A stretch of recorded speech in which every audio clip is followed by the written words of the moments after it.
quiet in here, everybody. Welcome. I'm Jim Farrell, the mayor. Let's call the meeting for April 7th of 2026 to order. Would you all please rise for the Pledge of Allegiance? I pledge allegiance to the flag of the United States of America and to the republic for which it stands, one nation, under God, indivisible, with liberty and justice for all. All right. Well, welcome, everyone. It's a beautiful day out there. We've got some great business we're going to be conducting, and let's go ahead and jump right into it.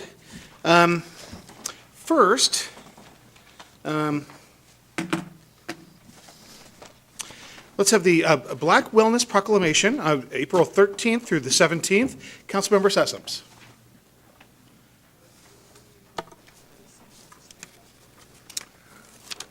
I would, Yeah, that's what I thought. Oh, actually, that really works out, because what I wanted to do to start off, is Sharon still in the room?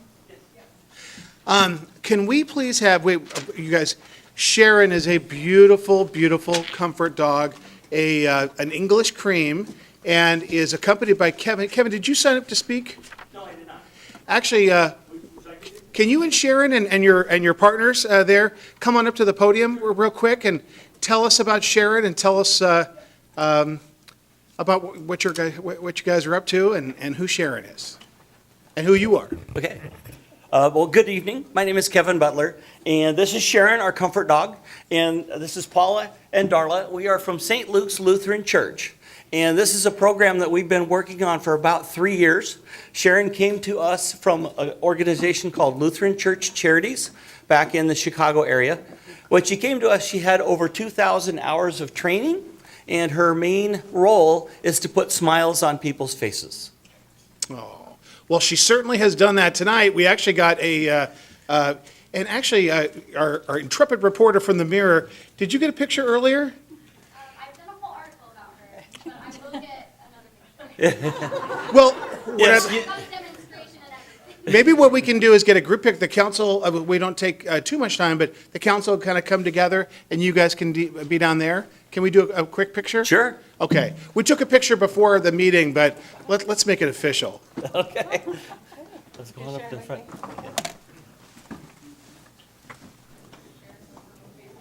And I'd say like right up here. Come this way. Yeah, right up here. Oh, are we going to go down?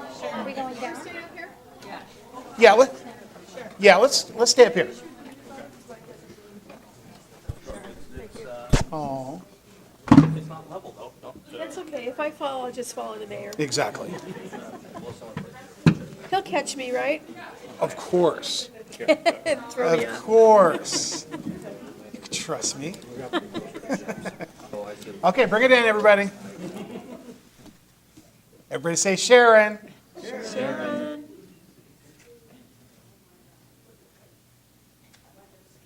All right, thank you so much. Really appreciate it. We should start every meeting with Sharon.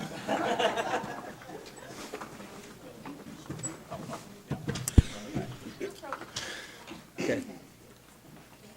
Looks like better ways going to the dogs. You want to put the microphone on for that? Councilor Walsh says, I think Federal Way is going to the dogs. You know what to say, a good comedian borrows, a great comedian steals. So, okay, now are we ready for the Black Wellness Week proclamation? I would very much appreciate it if Miss Cynthia Ricks Makatan would step to the podium. We are going to proclaim this week, the week of April 13th through 17th, Black Wellness Week. Just a little personal history. I am a 7-year heart attack survivor. 2 weeks ago, I ran a half marathon, but yet I'm the exception. There are over almost 800,000 heart attack victims every year in the United States, and not everyone is a survivor, so I consider myself both blessed and fortunate. I am trying not to have a second heart attack. Those of you who've had that experience, you do not want to go through it. So all the more important reason to promote wellness. Next week is Black Wellness Week. We are going to proclaim that week as Black Wellness Week. So I have a few words here. Whereas the tradition of Booker T. Washington's Negro Health Week, which began in 1915, has historically spotlighted health disparities in the Black community, fostering advocacy and education, and whereas Black Americans continue to experience inequality, inequity, and disproportionate barriers to preventative supports in healthcare compared with white Americans. And whereas holistic well-being encompassing physical, mental, emotional, and social health is a priority for all communities, and today, more than 100 years after the creation of National Health Improvement Week, the work to eliminate these disparities calls for a community-driven approach to raise awareness and establish actionable steps to enhance health outcomes and build a sustainable model for future wellness. And whereas Black Wellness Week isn't just about addressing disparities, but about celebrating the rich traditions of health and healing in Black communities, honoring ancestral wisdom and creating spaces where Black joy and well-being are centered. Now, therefore, we, the undersigned, Mayor and City Council members of the City of Federal Way, do hereby proclaim the week of April 13th through 17th, 2026, to be Black Wellness Week, and encourage the community to advocate for health as a human right for all. And I'd like to present this proclamation to both Ms. Rix McAtan and, in absentee, Christina Blocker, who is the founder of Momentum Professional Strategy Partners.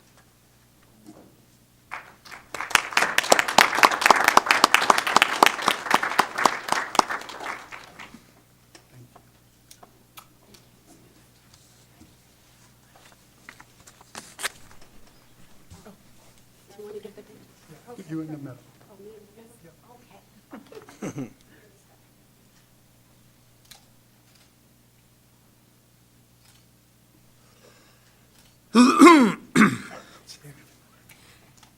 Christina Blocker couldn't be here, so two of us are on the Elevate Black Wellness Committee that is looking at doing something in every community in Washington State to talk about elevating Black wellness. You want to introduce yourself? She's also a resident. Yes, I'm a Federal Way resident. I've been here many times. I'm Janetta White, and I believe I've been living in Federal Way 25 years, and so this is an honor to be here and have this proclamation. So we are deeply honored to be here tonight, not only as residents and active community members in Federal Way, where we have raised our family, paid taxes, and did a lot of rah-rah. I'm also with St. Francis Hospital, where we are deeply addressing health equities, health disparities, and access to health for everyone. And we are also on the committee, as I said earlier, for Elevate Black Wellness, which is a Black-led movement dedicated to mobilizing communities through initiatives like Black Wellness Week, an annual celebration of partnership, of community, and power across the entire state. Our mission extends beyond just 1 week.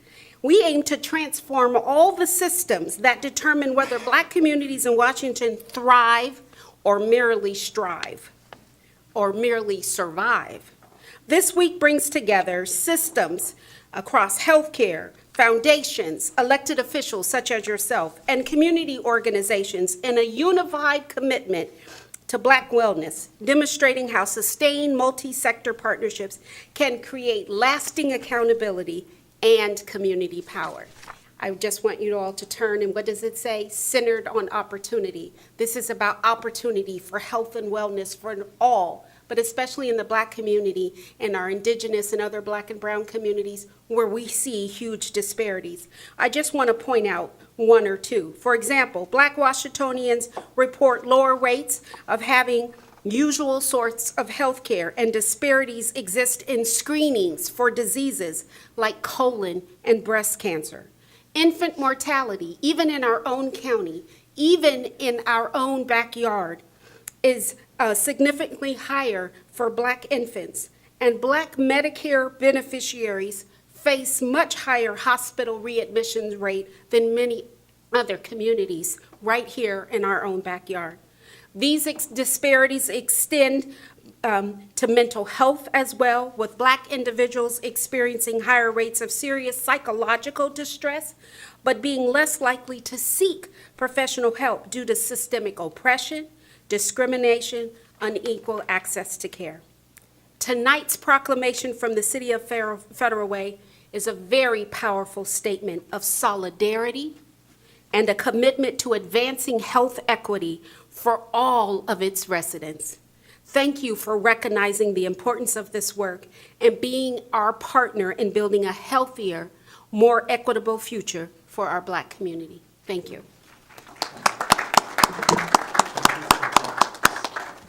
Thank you very much. And Councilmember Sessions, thank you so much for bringing up your own personal history. My God, that it is amazing, and it's something that we all, need to really think about taking care of ourselves, and it's great to hear that you had such a successful rebound. Exactly. All right. Well, thank you, and thank you. It's great to see everybody. All right, now we are on to Emma's Exceptional Equipment Exchange presentation. I had the opportunity to meet Andrea Graham, who's the founder, and also her husband at the State of the City address. We had, gosh, I don't know, Pam, how many tables did we have at the State of the City? I forget. Over, yeah, we had a lot of tables. One of them, I had the opportunity to talk with you good folks and about the mission you do, and I invited them to come speak to our council meeting. So the floor is yours. All right, thank you. You guys have seen a lot of me, but for a different reason. This is just another one of my passions. My husband and I, we've brought our family here 7 years ago, and we hadn't started our program or our nonprofit then, but we've been doing what we do for 10 years. Emma's Exceptional Equipment Exchange, we also call it Quad E because that's a really long name. Our family founded this, like I said, 10 years ago, and then we named it Emma's Exceptional Equipment Exchange in honor of our daughter, Emma, who passed away 5 years ago in January.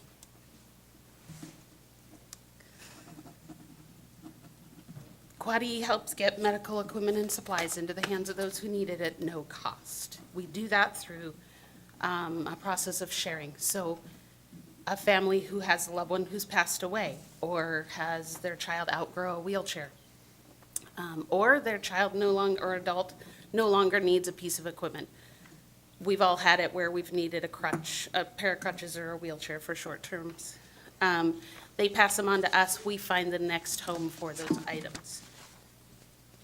We started it because our insurance, although we thought it was good, we all envisioned good insurance, would not approve a medical bed for our daughter, Emma. They kept saying it wasn't necessary, and yet she had severe CP, among other things. These things are $10,000. It wasn't pocket change. We found a family who was gifting their medical bed that their child unfortunately had passed away. So they gave the bed to us. It was a blessing. But they also had other pieces of equipment we couldn't use for our daughter. And they said, well, we're going to throw it away. My eyes grew big. I said, heck no, we'll find a home for these items. And unbeknownst to me, that became the snowball effect that people thought we were the people who took things and found them in the next home. He was okay with it until it took over his garage space. Then I got in trouble. So we started doing events, we started doing a single event where we said we're going to do kind of like a yard sale where there's no money exchanged. People could bring things that they no longer need, take things they do need. We started with 12 pieces of equipment and one 6-foot table. Fast forward, and it's much bigger now. So what we do, first, we have a Facebook group page. This allows families to join it. It is private because this is medical equipment. People see money signs. We don't want just anybody coming in. But we have a website as well where people can contact us. The Facebook group allows families to share things within the group, ask questions, find connection. Who has a child or an adult with this disability? Can I get some input? All of those things. It's all there. Our families are amazing. We host the 2 events a year now that is much like the first program. Oh, he's got the, is this the remote for the, okay. He was supposed to be my IT guy. Oh, man. There's our daughter, Emma. We adopted her at 22 years of age, and we were told she wouldn't live to 5. She lived to 3 weeks shy of her 10th birthday. Okay, so we have the Facebook community. Then we do 2 events a year where we open up our whole yard. Our driveway and our front yard hold, we went from 12 pieces of equipment and 1 table. Now we average about 150 or more pieces of medical equipment like this, wheelchairs from children all the way up to adult, walkers, bathroom aids, standers, etc. And then our grassy area holds canopies with tables and shelves full of medical equipment or supplies such as wound care, incontinence, specialized formula, adaptive items, airway and G-tube care. Families come to these events, and the only currency we accept is handshakes, hugs, and the promise to pass it on and not sell it. So we've been doing those for many years, and it has grown. It is crazy how big. And we see over 100 families each day when we do it over a whole weekend. Next slide, Mike. This was the end of one of our events, but it captures our next thing that we started actually this last summer. We gave away 13 used or new to me adaptive bikes and trikes to children and adults through our community. A couple of them went to Oregon. Most of them were throughout the state of Washington. And then we collaborated over the summer with a local shoe company. I don't know if any of you have heard of Billy Footwear. This is Billy. We gave away 50 pairs of adaptive shoes. And then, oh, there's all of our volunteers. It was pretty amazing. And half of those are my children, because we have a big family. Our children give away bears and Build-A-Bear stuffed animals to children who have lost a sibling in the past year, every Christmas.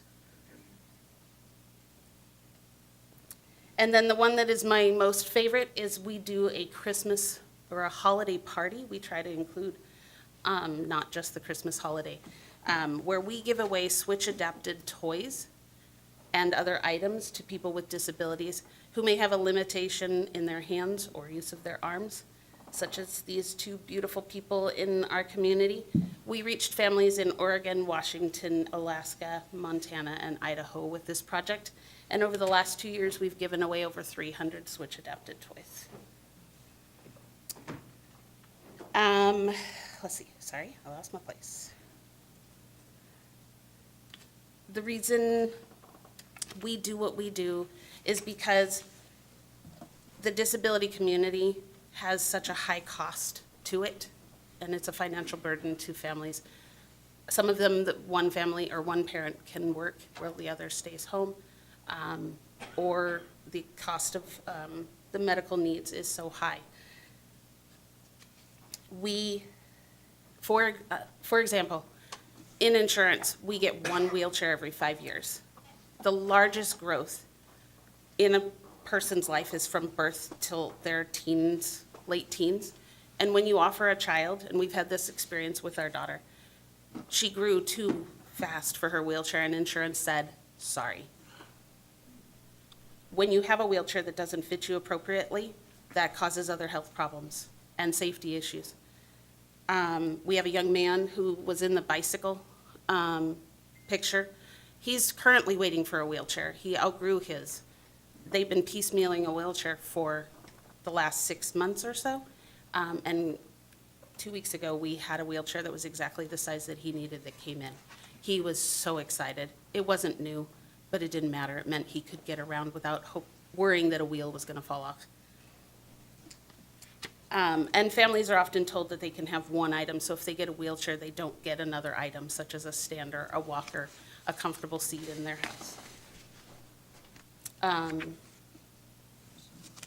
Yeah, so they can choose one of these items, but they can't have all three, even though each one of them plays a different role. Our daughter Emma, we were told we could never have a bath chair like the one in the middle because it wasn't covered by insurance unless it was a detriment to her health to have a sponge bath daily.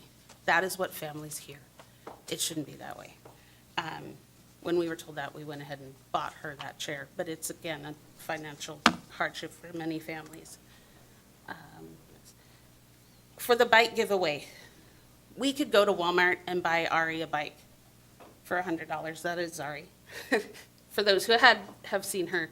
But she can't ride those bikes due to some physical limitations that she has. I could spend $100 and it wouldn't work for her. The bike that she does have has some trunk support for balance and a wheelchair and a seat belt and 3 wheels. And she loves to ride her bike. That bike pictured costs over $3,000 and it took us 6 months to get.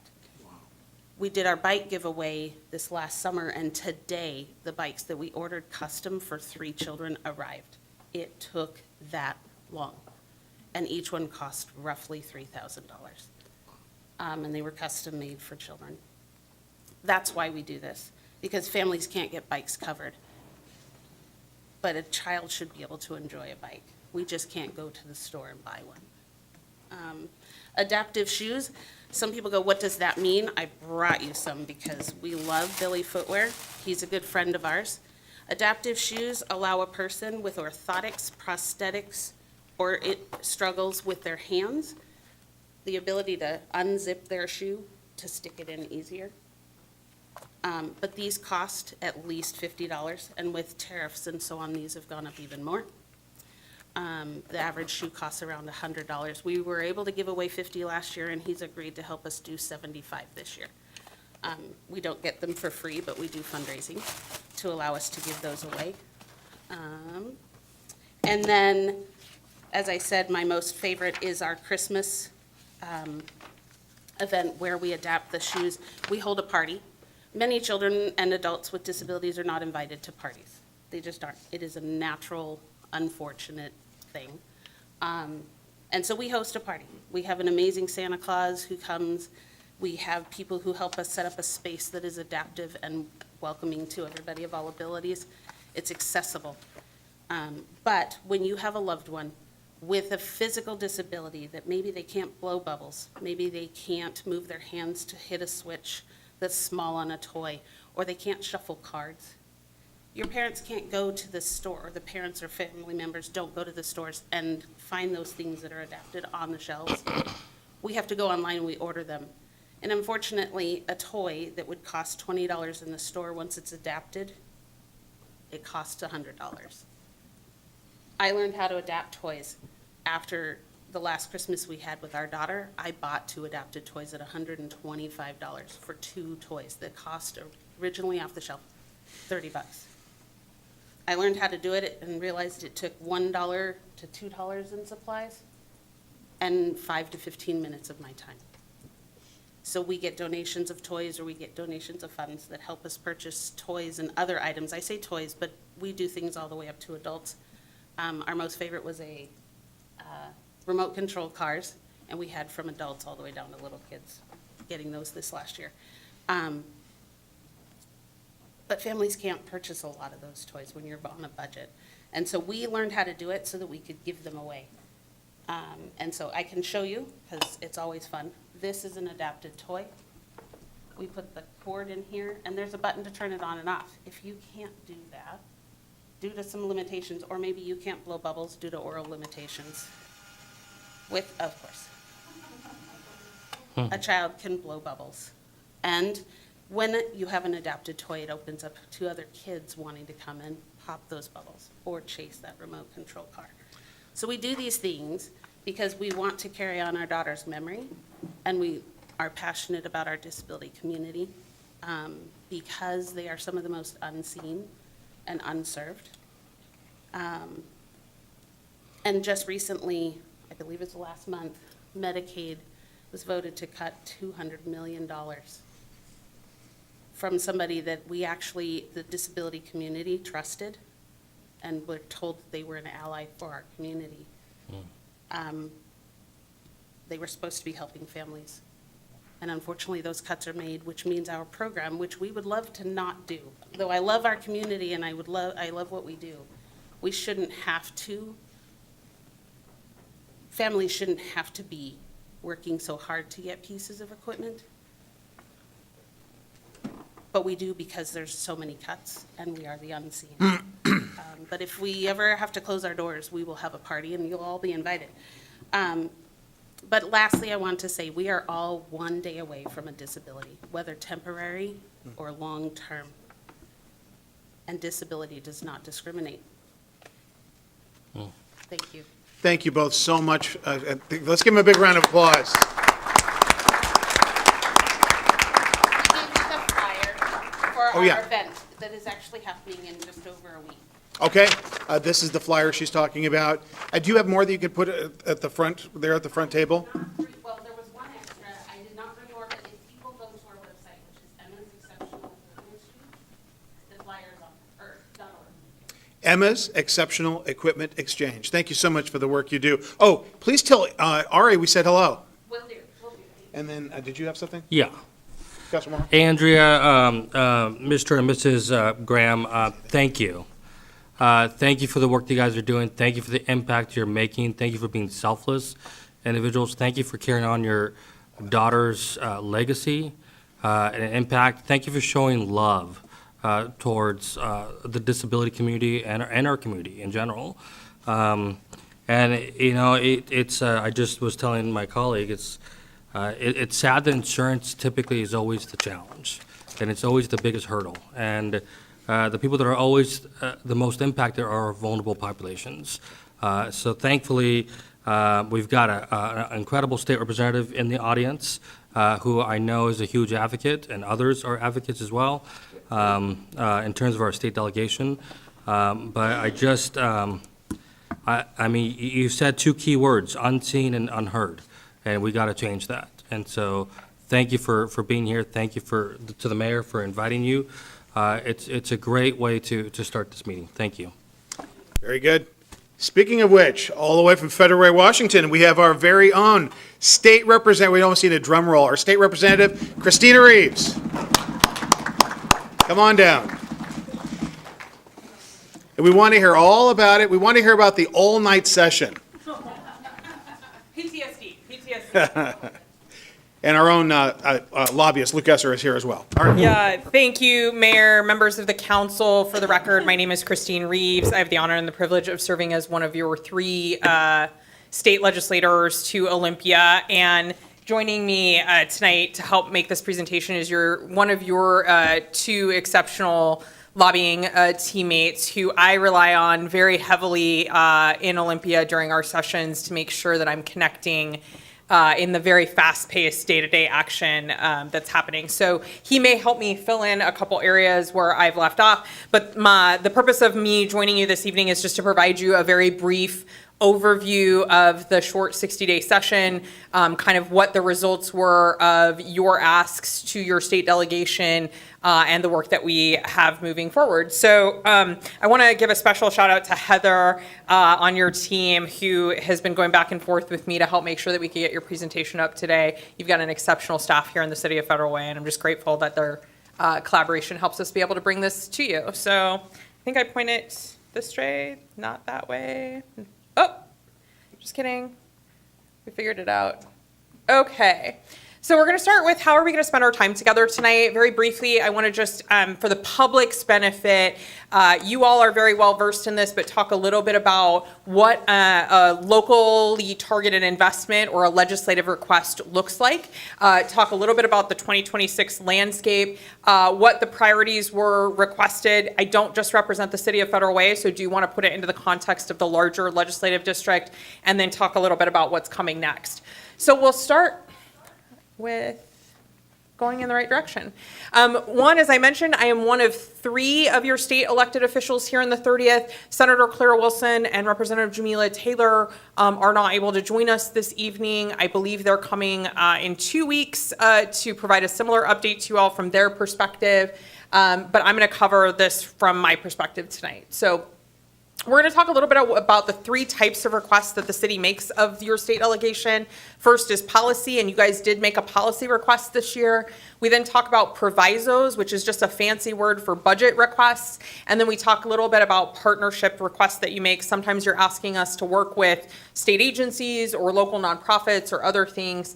And we'll talk a little bit about those requests this evening as well. So let's start with first what makes a good request. First, when you are coming to make a request, whether you're the City of Federal Way or a general public member, being able to really synthesize what is the problem that you're trying to solve. So the city will come and say, we want money for an emergency management center operations facility. That's great, but what problem does that actually solve on behalf of the community and behalf of the citizens of Federal Way? And so the city has done a fairly effective job over the last couple of years during our legislative breakfast of really honing in what is the problem that we're trying to solve. Tell me, so what? Why does solving this problem matter? Who does it matter to? It might matter just to the city of Federal Way, but that ask put into context may also create challenges for other communities, other community groups. So we want to make sure we understand both what's the local impact and who are the members of the community supporting it. And then third, tell me the now what. A lot of times when folks are coming to the legislature and asking for things, they forget the hard ask.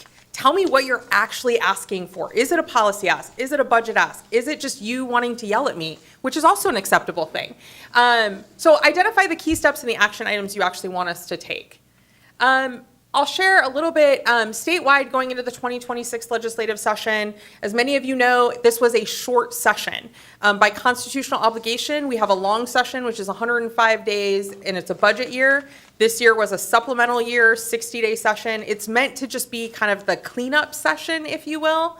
But quite frankly, some of the big challenges that we faced this year were that we were cramming some really big policy priorities into a very, very short time frame. And then as many of you know, just like the City of Federal Way, the county, the state is also experiencing substantive budget challenges that were brought into this session. But a couple of successes. One, we ended on time. Not sure that we had that vision at the close to the end, but we got out on time, and that's a big deal. We did pass a budget. We ultimately were able to maintain some core services, support for things like public safety. We were able to shake loose that $100 million from CJTC.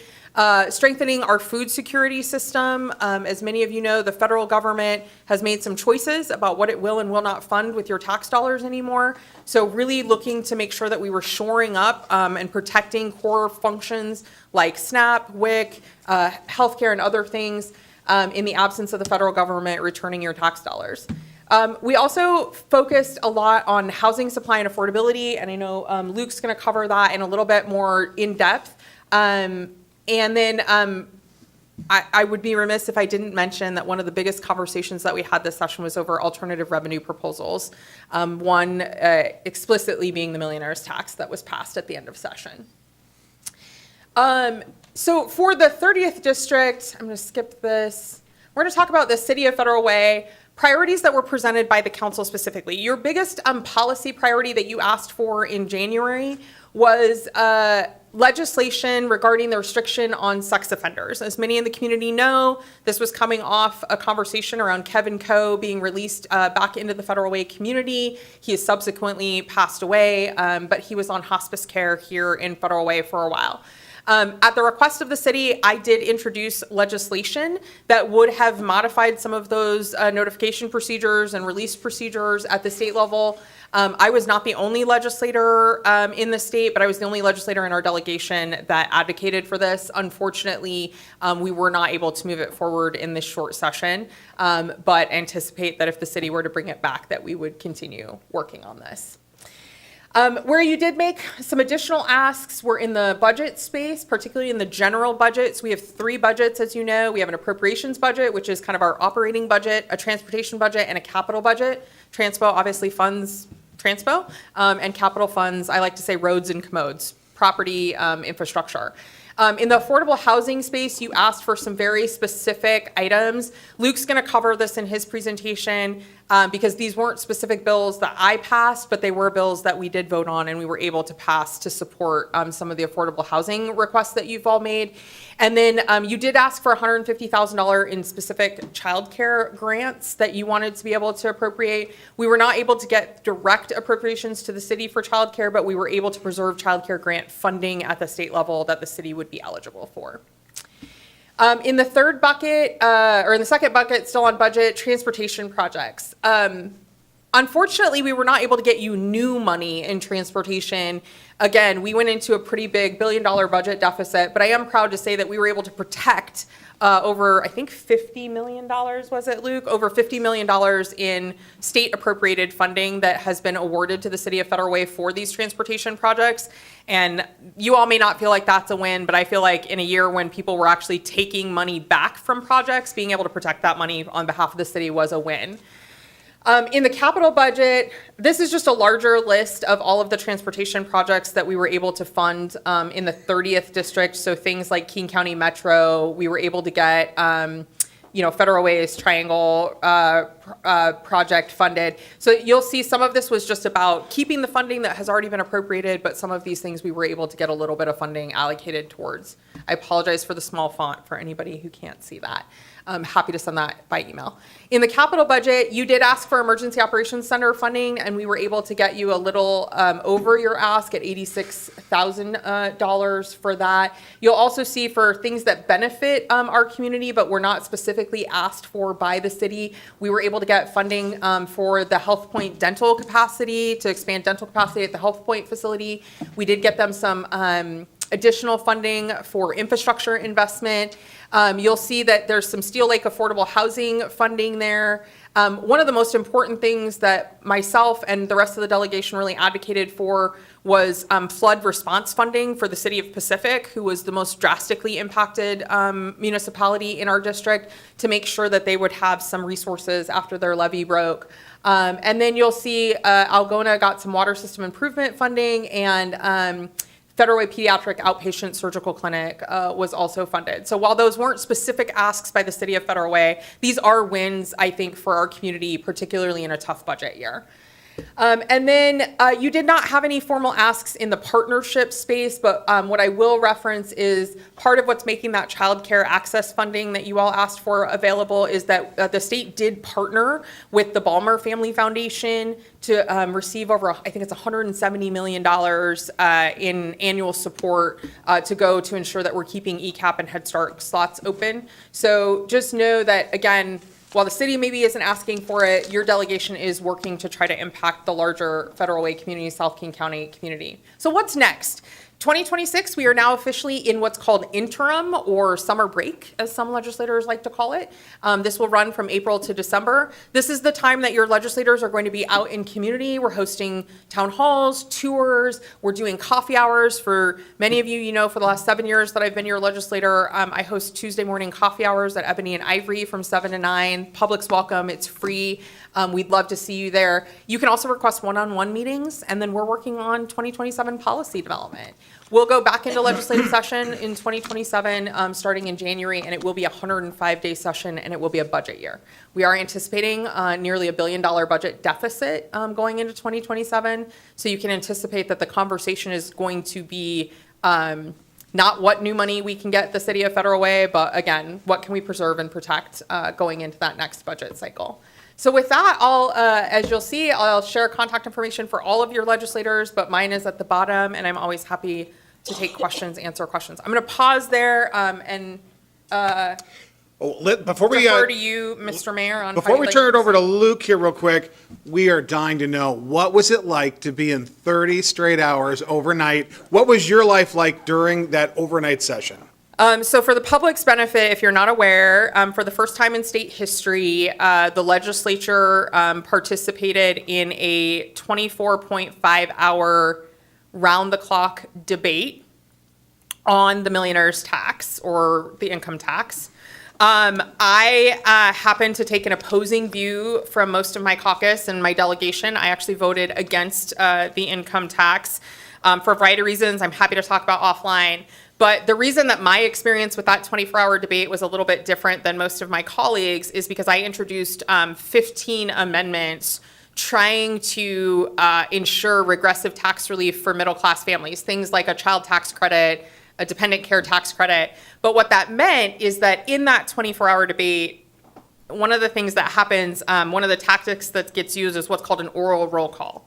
So imagine if every time you guys voted, and maybe you guys do this, you have to say your vote out loud. Well, now we have 98 members in the House. So you have to sit at your desk, and you basically, every time they call the vote, you have to stand up and announce your vote. Well, the way that that was working is we would do 10 roll call votes at a time, and then we would do 10 like push your button votes. The cool thing about push your button is like you only need like 20 people on the floor because everybody just goes around and pushes the buttons for folks. So people could take a break in the middle of the night, which was great.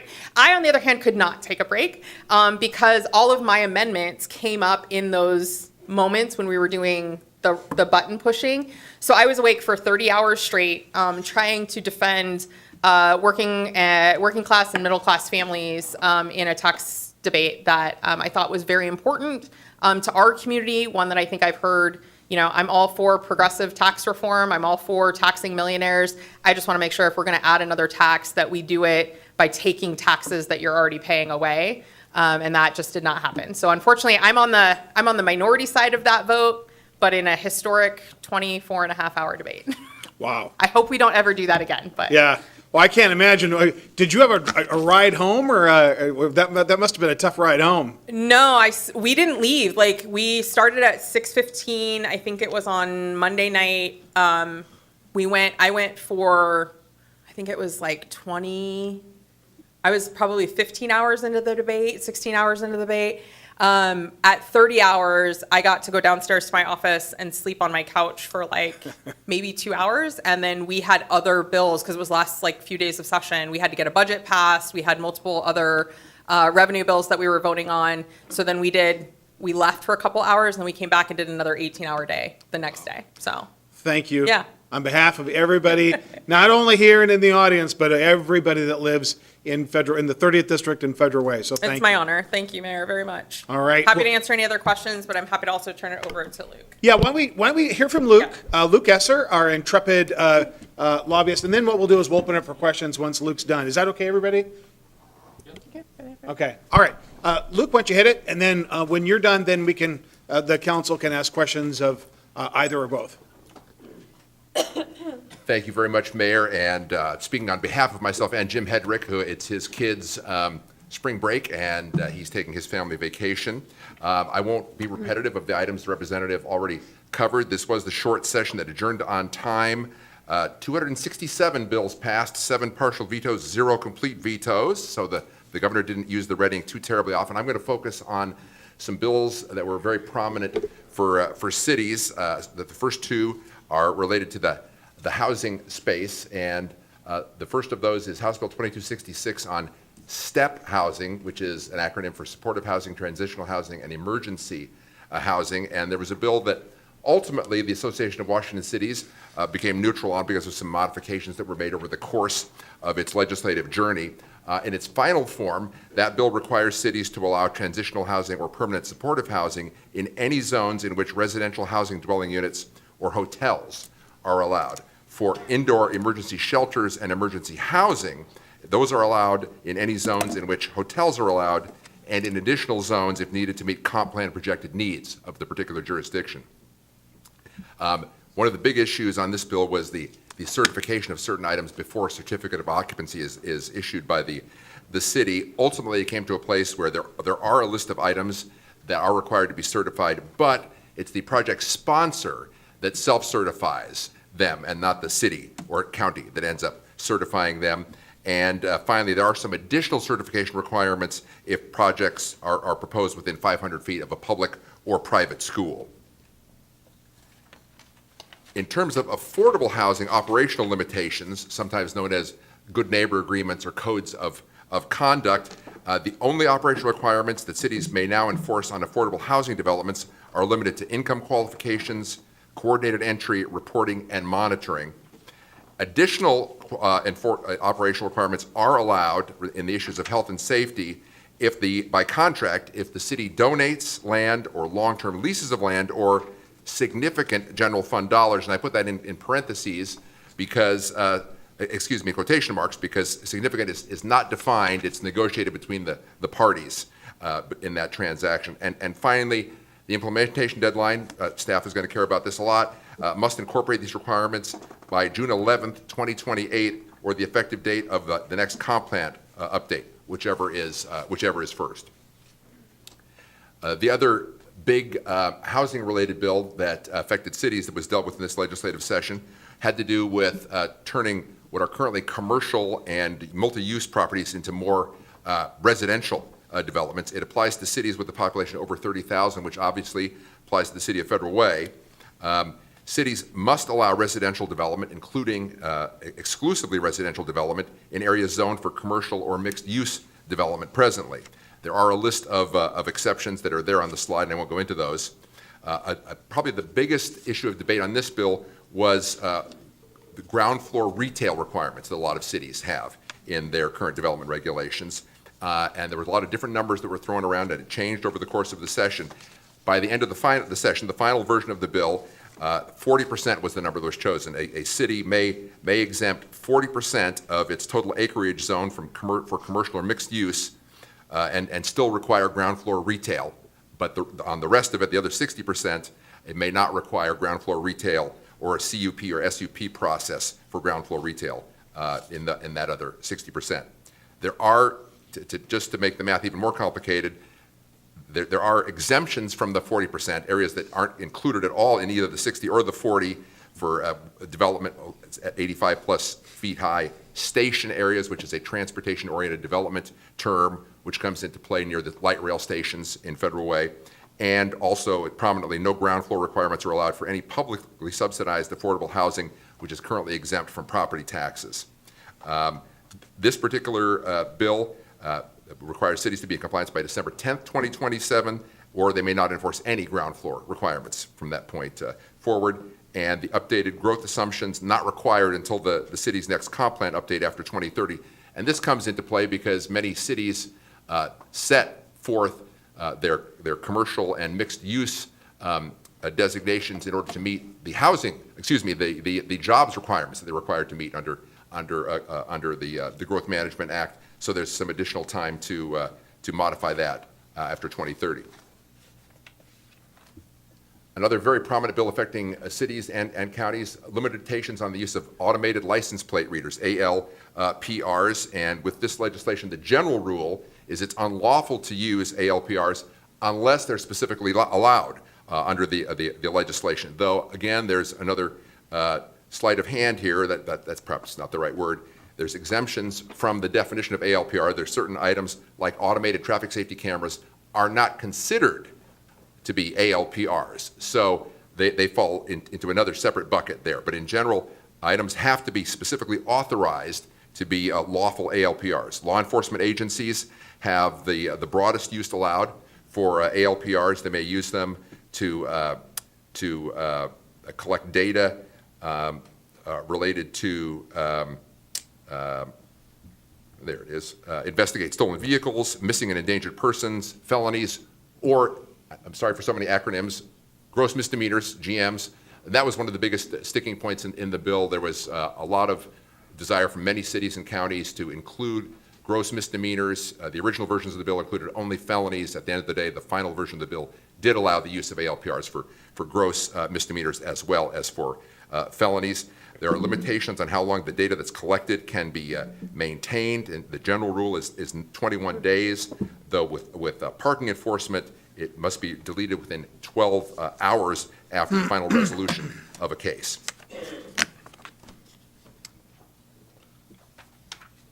Unfortunately, we had to turn off all our ALPRs at the city once this was passed because the technology wasn't sufficient to be able to parse out or stop recording when they go by a school, a church, or are those listed. So my understanding is multiple law enforcement agencies have just had to just turn off their automated license plate readers. We had 4 that were mobile and 2, I believe. Chief Jones, is that accurate? We've had to turn the ones off on the cars because we wouldn't be able to guarantee that you're not driving by a school or someplace where there's protected, according to the RCWs. But we have kept the ones over at, the stationary ones at 320th and 21st Ave Southwest. All right. Yep. And Mayor, I moved back to the previous slide to address the issue, the data collection and use limitations, unlawful to collect and use ALPR data on premises or immediate surroundings, another quotation there because that term is not defined in the statute, and as you say, many jurisdictions are, out of an abundance of caution, not using that because the term immediate surroundings is very hard to define and changes over the course of hours. Is there a second page to that? Oh. There's a gross misdemeanor penalty punishment, right? Is there not? Yes, there are for unlawful usage of ALPRs, and also the vendors can be subject to Consumer Protection Act civil litigation if they misuse the data. Okay, thank you. Next. And finally, and I'll go very quickly through this, there was a bill that allows some new and expanded local revenue options. I'll focus on the 3 in the middle there, the local REIT, which is an existing tax source. The allowable uses, which are currently all for capital purposes, were expanded to include abatement of nuisance properties. There's a new local option sales tax that was authorized to fund children and family services of up to 0.1% for specified services benefiting children and family services. And similarly to the local REIT, the local sales tax for housing, it expands the allowable use for that particular local option tax to include the rehabilitation, operations, and maintenance of existing units of affordable housing, as well as new units, as is the current limitation, and it allows interlocal agreements as well.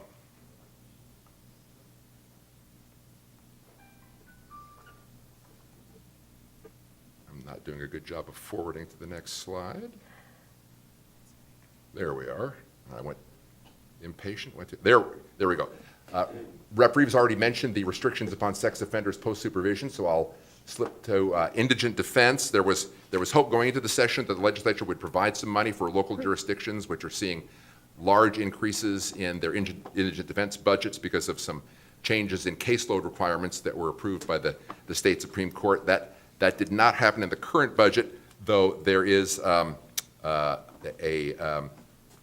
intent in the operating budget to provide up to $200 million from the general fund sometime in the next 4 years to start assisting local governments. And condominium reform, I know that's been an issue of concern to the council. Rep. Taylor was the prime sponsor of a bill that further added some additional,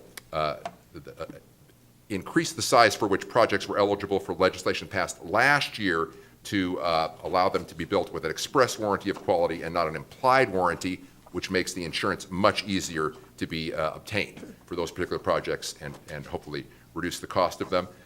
Rep. Reeves already mentioned the $86,000 that was obtained for the Emergency Operations Center, which was a priority for the council, and for the maintenance of the $20 million for the improvements in the Southwest 336th, 340th corridor down by the other light rail station, and the $30 million for the City Center Access Project. And I'll just mention that our local delegation did a great job of obtaining those funds in 2021, and now we're just making sure that we retain and maintain them. And as Rep. Reeves, I'll be happy to answer any questions. All right.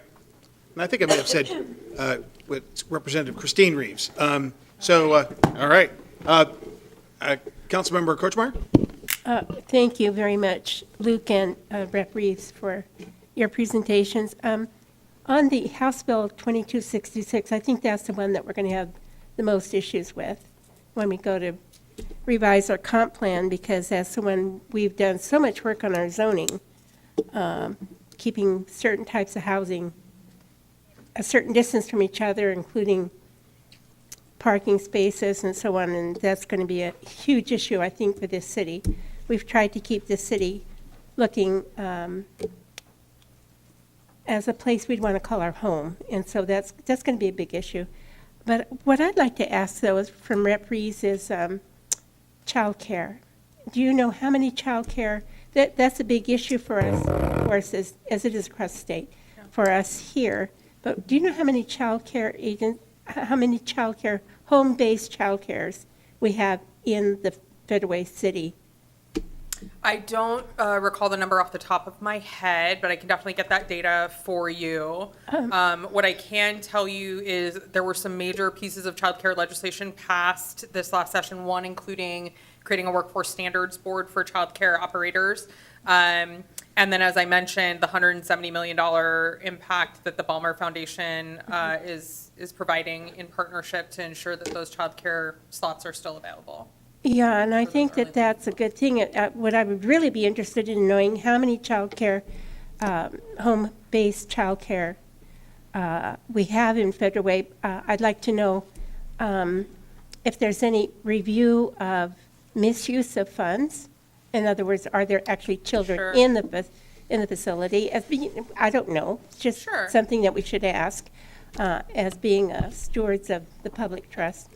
And then I'd like to know, I think that it would be good for our people who are looking to have a home-based business, you know, if there was some information that was provided to them to know how to start a business in childcare, and what kinds of grants might be available from the state. There's nothing from the city per se. And then what kind of training would be, I know that there's some training from Highline, but what kind of training would be required? And I think that if there was some kind of information that you could even just give to us that we could make public, I think that would be a good Happy to thing. pass that along, Councilmember. I want to assure the public that, because I think what you're alluding to is the concerns out of Minnesota relative to fraud, waste, and abuse tied to the dominant culture individual who was using Somali daycares That's not, relative. no, that may be, but We are currently, the state is currently in the process of conducting a statewide audit of all childcare facilities that receive state funding. So the Department of Children, Youth, and Families is participating, as is the State Auditor's Office, I believe.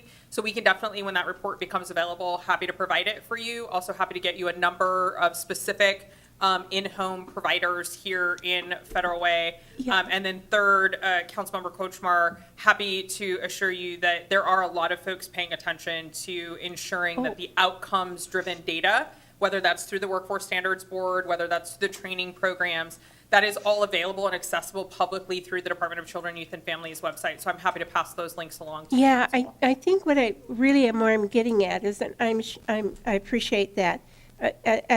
As you do that review, and I'm sure they're doing review of hospice as well, I would like to know that, but that's not really my primary concern. My primary concern is that we do need a more childcare,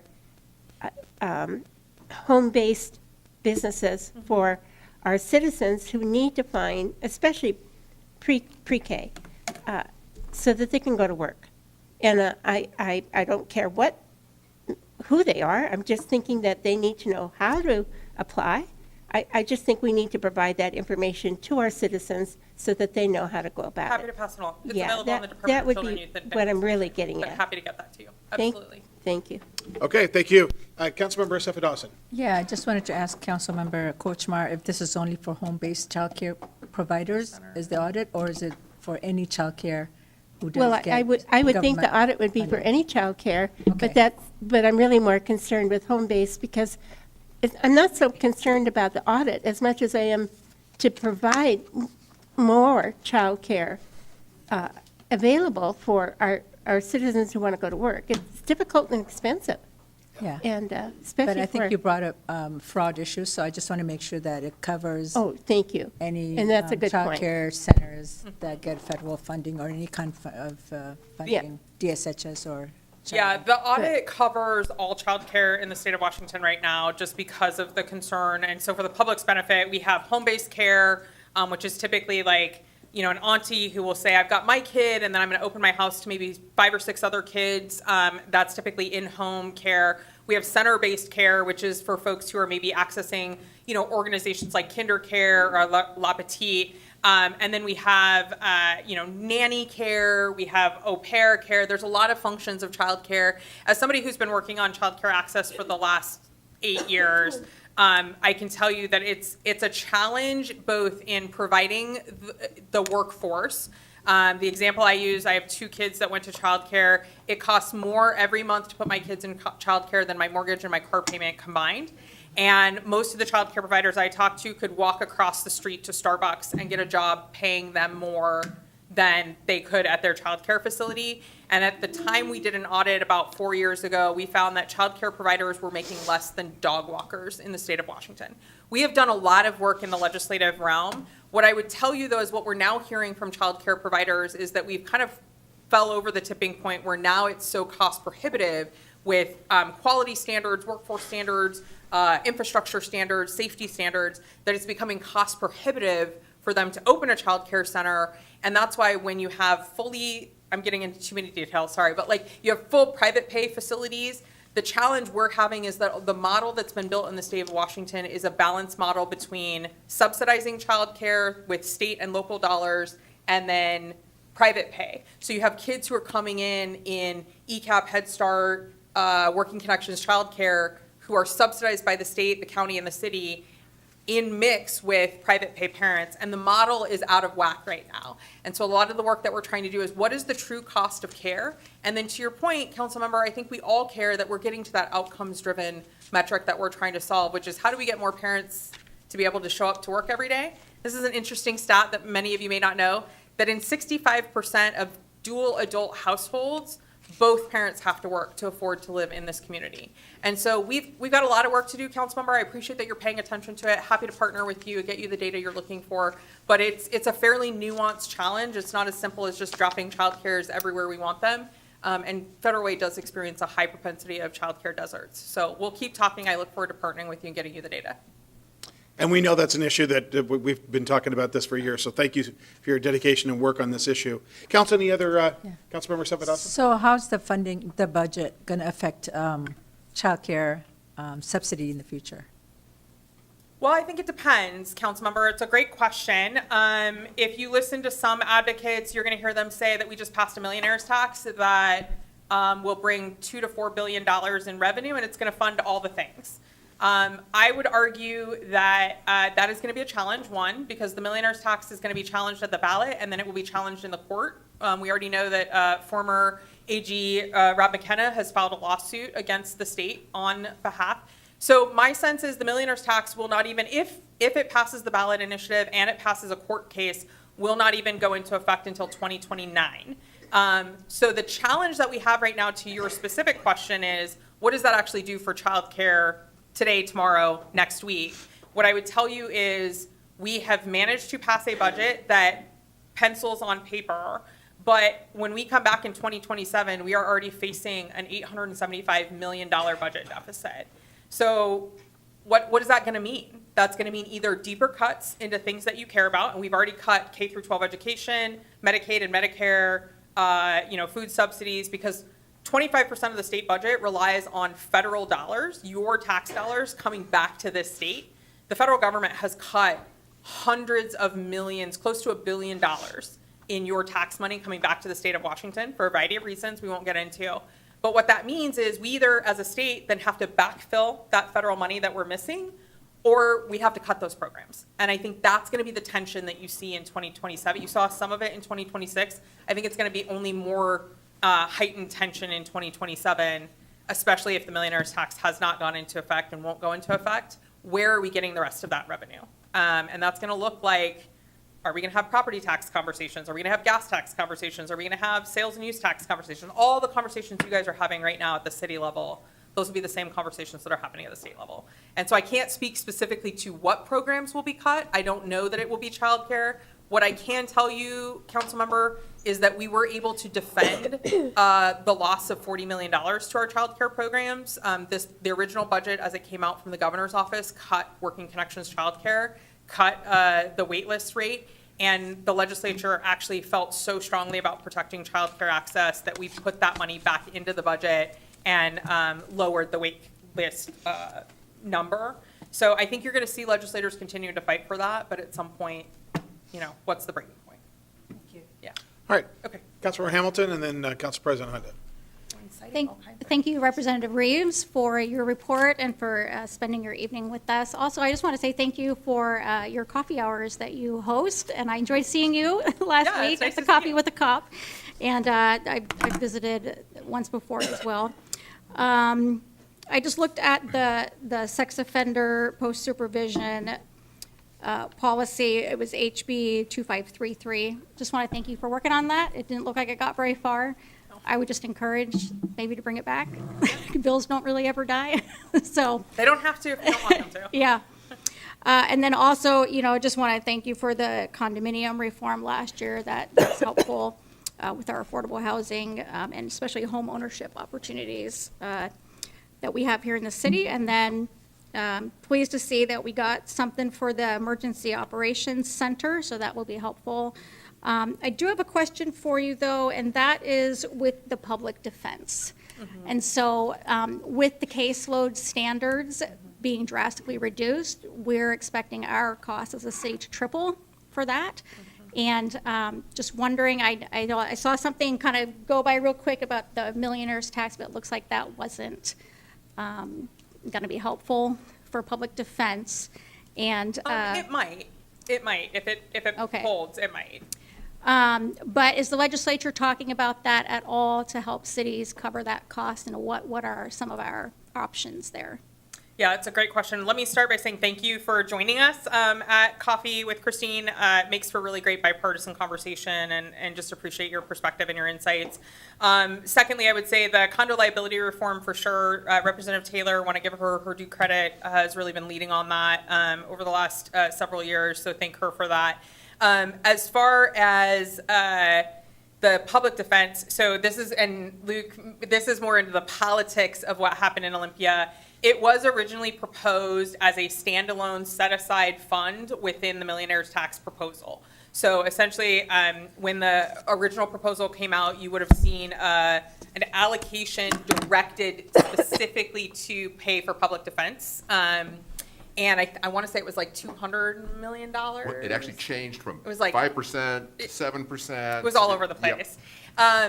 Ultimately, at the end, in the final negotiations, certain statewide electeds did not want to see that tied to the millionaire's tax. So it was pulled out as a direct set aside. And instead, what was created, and again, I want to be clear, in the intent section of the legislation. So what that means is we'd like to do this if this thing actually comes to fruition, is that they would create a cities counties account, and that part of the income tax that's collected from the state would go into that city counties account. And then ultimately, instead of just being very prescriptive about what cities and counties would have to use it for, in this case, public defense, cities and counties could potentially use that funding as time progresses for other things. But there is very much an awareness that public defense in general, litigation at the local level, is a very expensive proposition, and one that I think we're all going to have to partner to figure out how best to address long term. Yeah, and just so you're aware, we are currently debating HB 2015 and the funding streams that that's going to provide. So far, we have some strong support with that, including myself, and so I appreciate that funding stream, but I can see that funding stream using a lot of that for public defense and not other public safety. Well, as you know, Councilmember, I was a prime sponsor of House Bill 2015, felt very strongly that we needed other public safety revenue mechanisms, including the $100 million grant, but being able to afford local cities and counties the ability to generate their own revenue for public safety. We were very intentional about keeping that public safety definition fairly broad, because what the city of Federal Way might need around public safety may not be what the city of Algona needs. And so we just want to make sure that you have as much flexibility in that. I know it's a hard vote to have to take, to ask the public to spend more money on it, but I think it's an important conversation and a tool in your toolkit to make sure that you have all the resources available to be able to provide the public safety your community is looking for. Yes, and thank you for the broad discretion. We appreciate that. All right, thank you. Council President Honda. Thank you. Thank you for being here, both of you. Looking forward to 2027, I've been working with a citizen, Jan Barber, who's here in a green jacket. And she found out that King County has no longer a program to dispose of sharps. And sharps are syringes. As an ex-registered nurse who was poked with a syringe back in, I think, 1980, right when AIDS was coming out, it was terrifying for a little bit. I would like to see something happen, and if the county can't, I'd like to see the state work on this. And the problem is that because there's not a safe area to dispose of sharps, it's a public health and an environmental issue. And so I do have a suggested solution, which involves insurance companies. So I've written to the insurance commissioner, haven't heard back from their office yet, but I would love to sit down with you and Jan and talk about how we can move this forward so that not just in King County, but throughout the state, there's a safe area to dispose of sharps. Yeah, thank you, Councilmember, and appreciate you flagging this for me, and Jan would be happy to sit down and chat with you. As I mentioned to the council member, but for the public's benefit, we have been exploring a lot of what we call extended producer responsibility legislation as of late, which basically says, hey, look, company X, corporation Y, you've produced this product, you've put it out into the universe, but you haven't really created an effective way for us to dispose of that product. So, for example, we talk about it in like the vaping space, right? The cartridges that pop out of vapes, and then you see them on the street, and what do you do with them? And they're technically kind of toxic. Like, how do we hold folks accountable to getting those recycled in a meaningful way, et cetera? So part of what I would love to chat with you about, Councilmember and Jan, is talking about whether or not we could extend extended producer responsibility aspects to the production of these and the recycling and reclaiming of those products so we can get them out of our community. I appreciate that. Thank you. I look forward to the conversation. Representative Christine Reeves, thank you Thank you so very much. much. Thank you, Luke. Let's give him a big round of applause, Thank everybody. you Thank very you. Okay, now we are on to Mayor's Emerging Issues and Report. I'll talk fast. We've got a lot to get to. Let's see here. Okay, recent community events. We had, that's myself and Ann Sappington with the March of Diapers, and she came to pick up, she's doing a great job at the March of Diapers, and we'll talk about the event, the diaper drive that we had, but that's at City Hall. So thank you to the generosity of folks here at City Hall and that dropped those off. So next. Okay, we had the Diversity Commission. I had a book donation to Federal Way Public Schools. We had a number of Diversity Commission officers, and as well as the Melissa Spencer joined us with the school district learning chief academic officer. 15 books to all 24 elementary schools by their Diversity Commission. So a big thanks to them, and that was over there at the Barnes & Noble.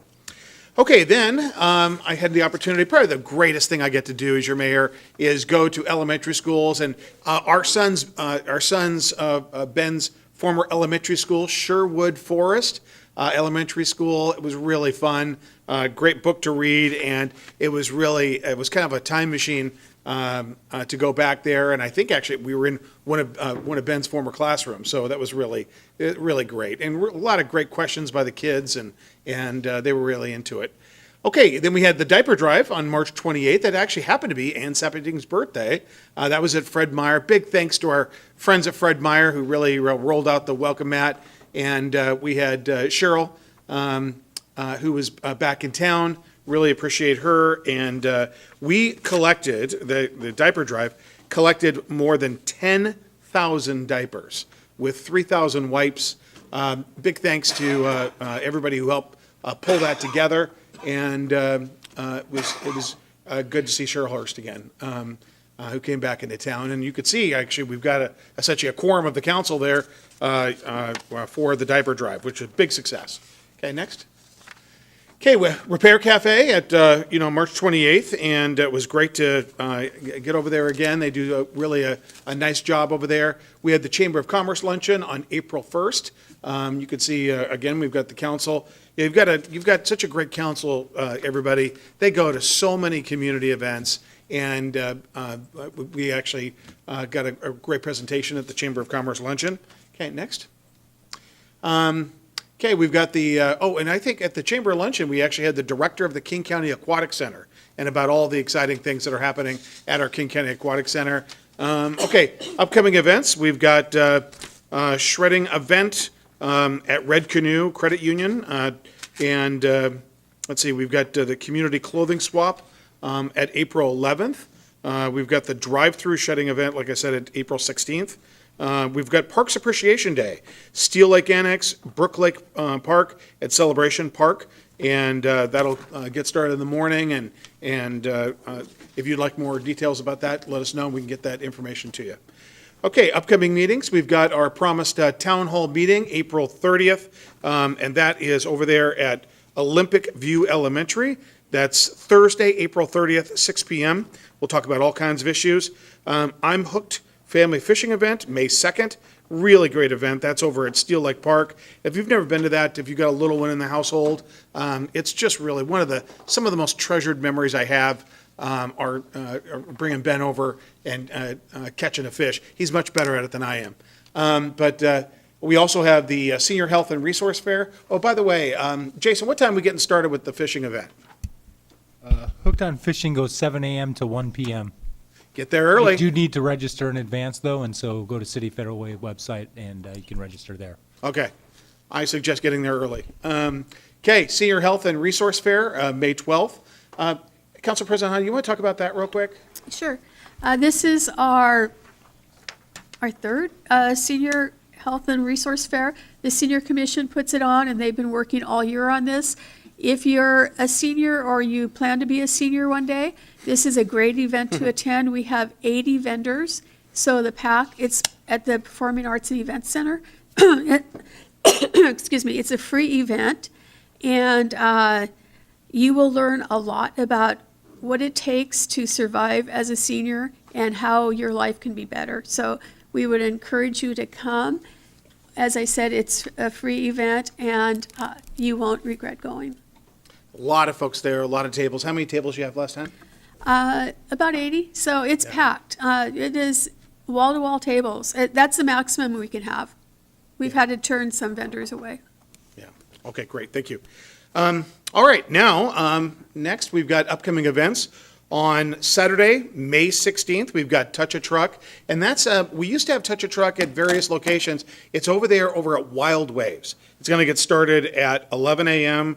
To 2 p.m. Really got the fire trucks, the SWAT vehicles, the garbage trucks, did I say garbage trucks already? Metro buses, the emergency medical folks, the fire department's there. If kids love trucks, and so do adults actually too.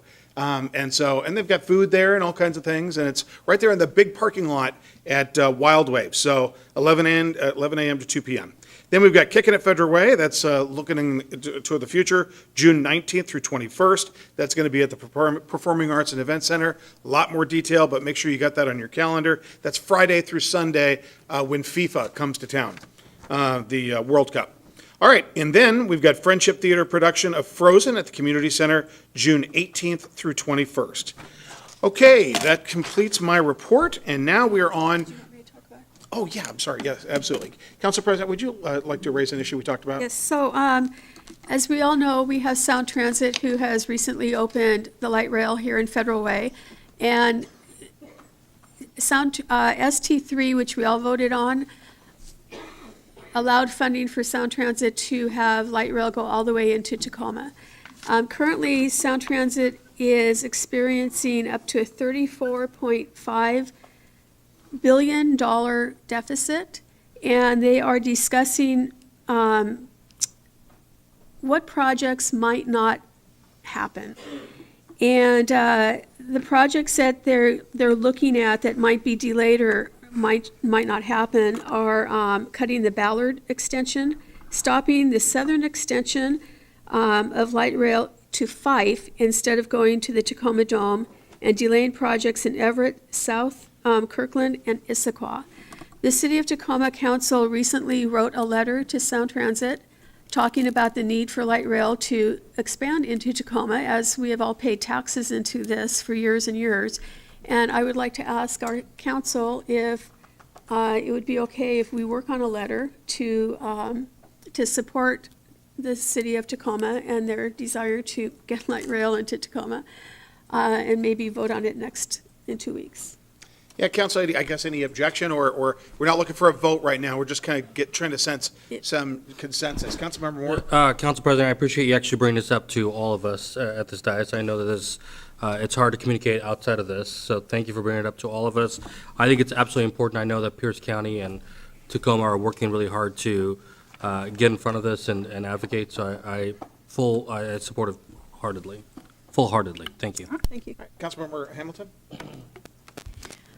Thank you for bringing that up. It's definitely a concern of mine.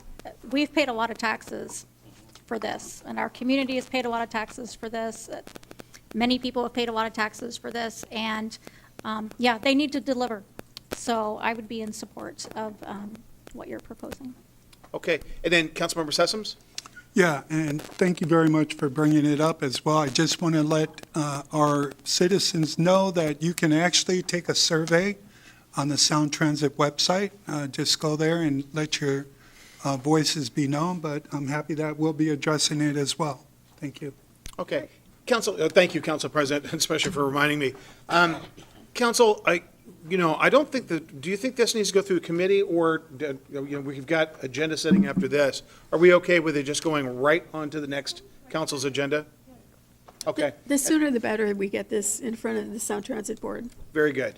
Okay, so EJ, Brian, Ryan, let's talk about this tomorrow, and we'll get working on a letter.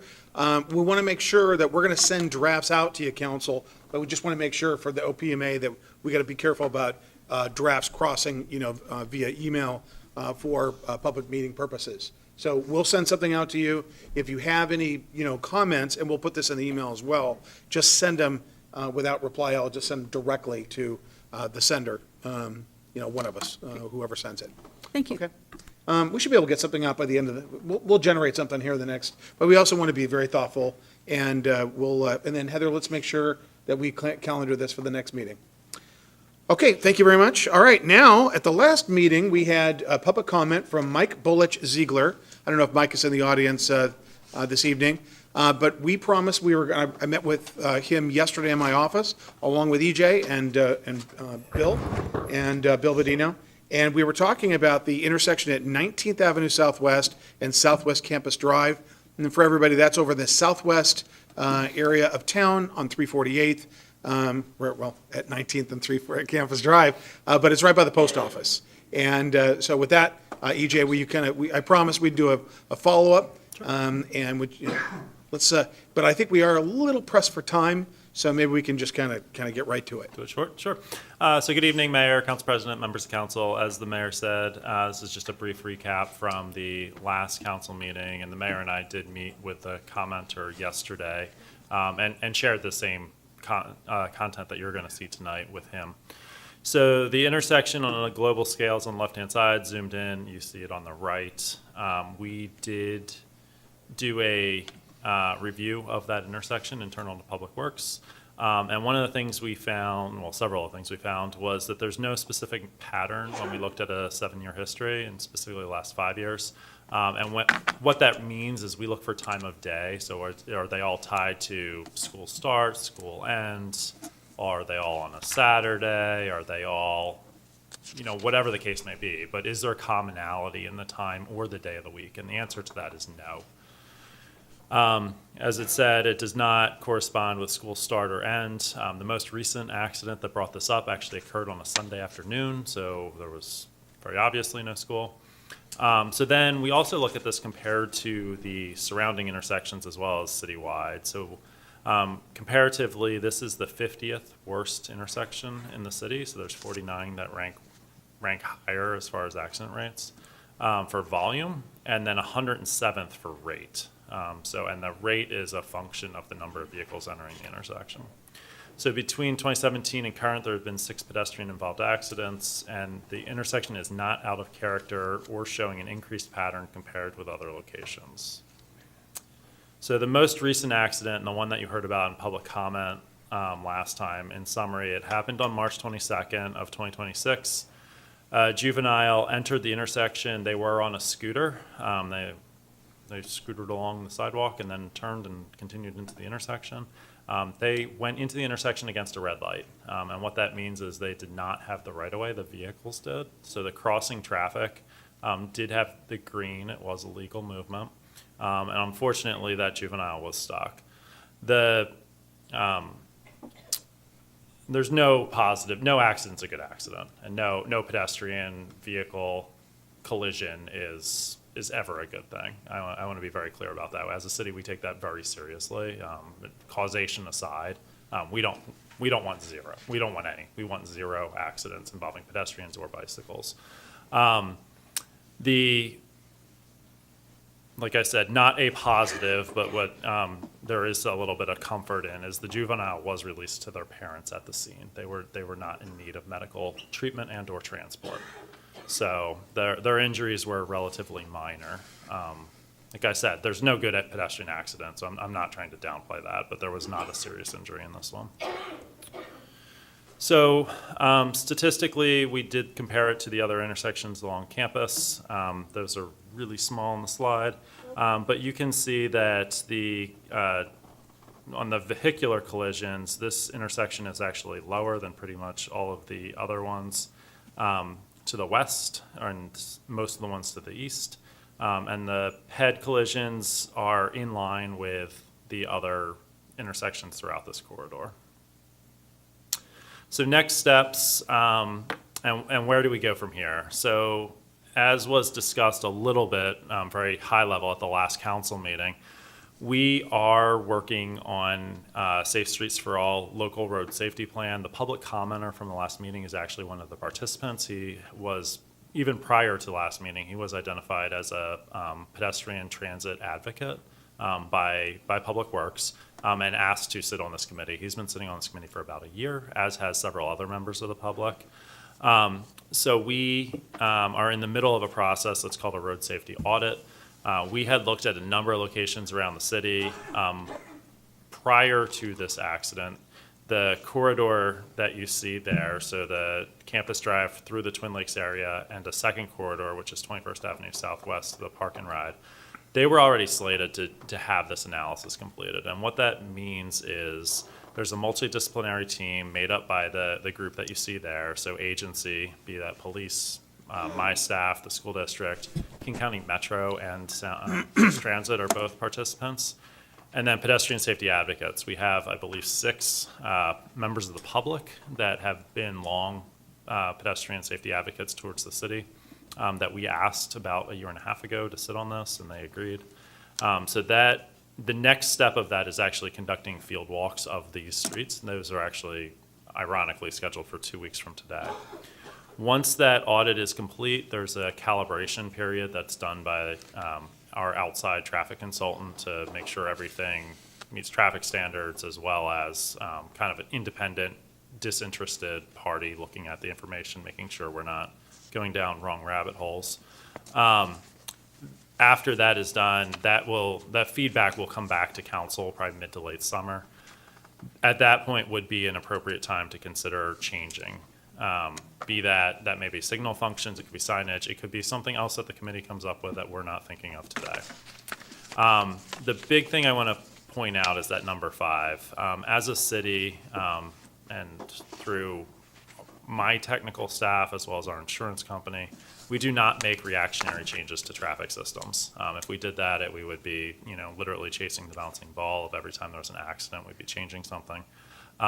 There's a lot of reasons that that's not a good idea.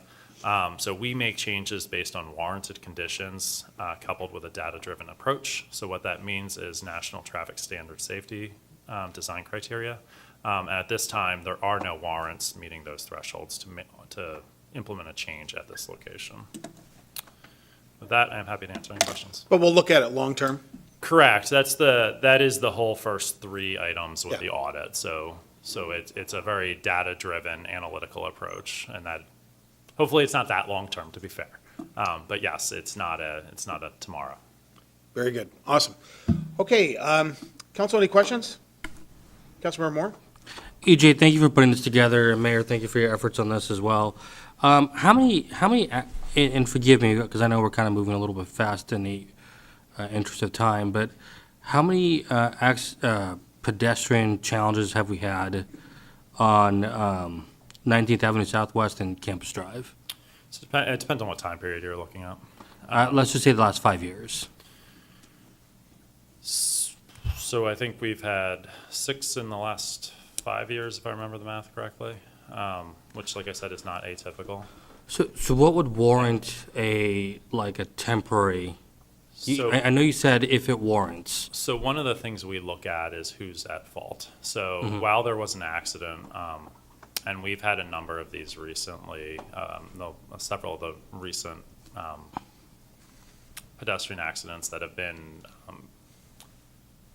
shared fairly publicly, this one and several others, where the pedestrian was the one at fault. And I think there's a little bit of a expectation, especially more so on the West Coast than the East Coast, that pedestrians are always in the right. So whenever we hear about a pedestrian vehicle accident, we assume that the vehicle is the one at fault and the pedestrian had the right of way because they're on foot.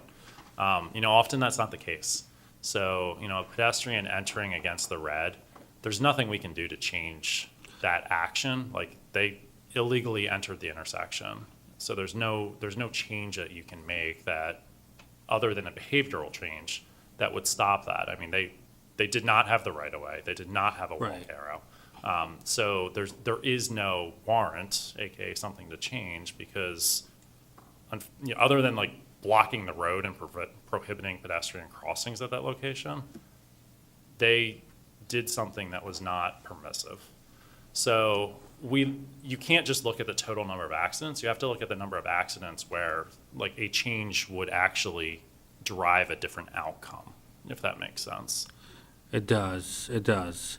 I look forward to connecting with you one-on-one more and Sure, digging happy deeper to. into this, because I think page 5 for our packets, I think that there comes more questions in there.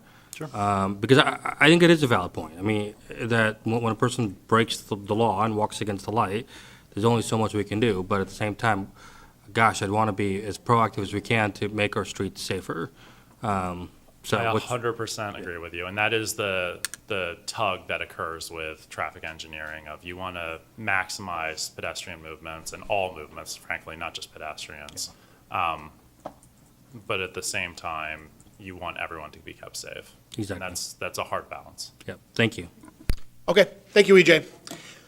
Okay, now we are on to item F, Council Committee and Regional Committees Report. Councilmember Walsh, Land Use and Transportation Committee. We met last evening. 4 items from it will be on the consent agenda in 2 weeks, and our next meeting is May 4th, right here at 5 o'clock. I'll steal one thing from Councilmember Sessions, who chairs. He'll be giving his report in just a minute, but I will reinforce what I'm sure he will say. Make sure you're at the Parks Appreciation event on April 18th. I would be remiss if I didn't say that. So, thank you. Very good, thank you. Councilmember Sessoms, Parks, Recreation, Human Services, and Public Safety Committee.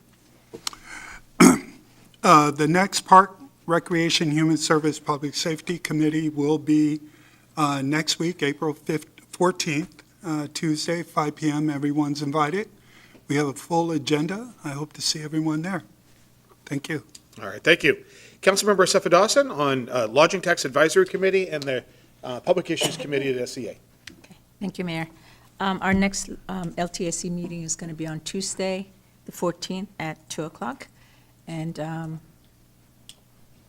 we're going to be talking about the grants, again, grants and approving those so that we can bring them to Finance Committee for approval, council approval. With PIC, Last time we talked about the King County Transportation District and that King County was going to propose a 0.1% sales tax increase on all the cities, but the revenue was not going to come to the cities. Instead, it was going to serve unincorporated King County.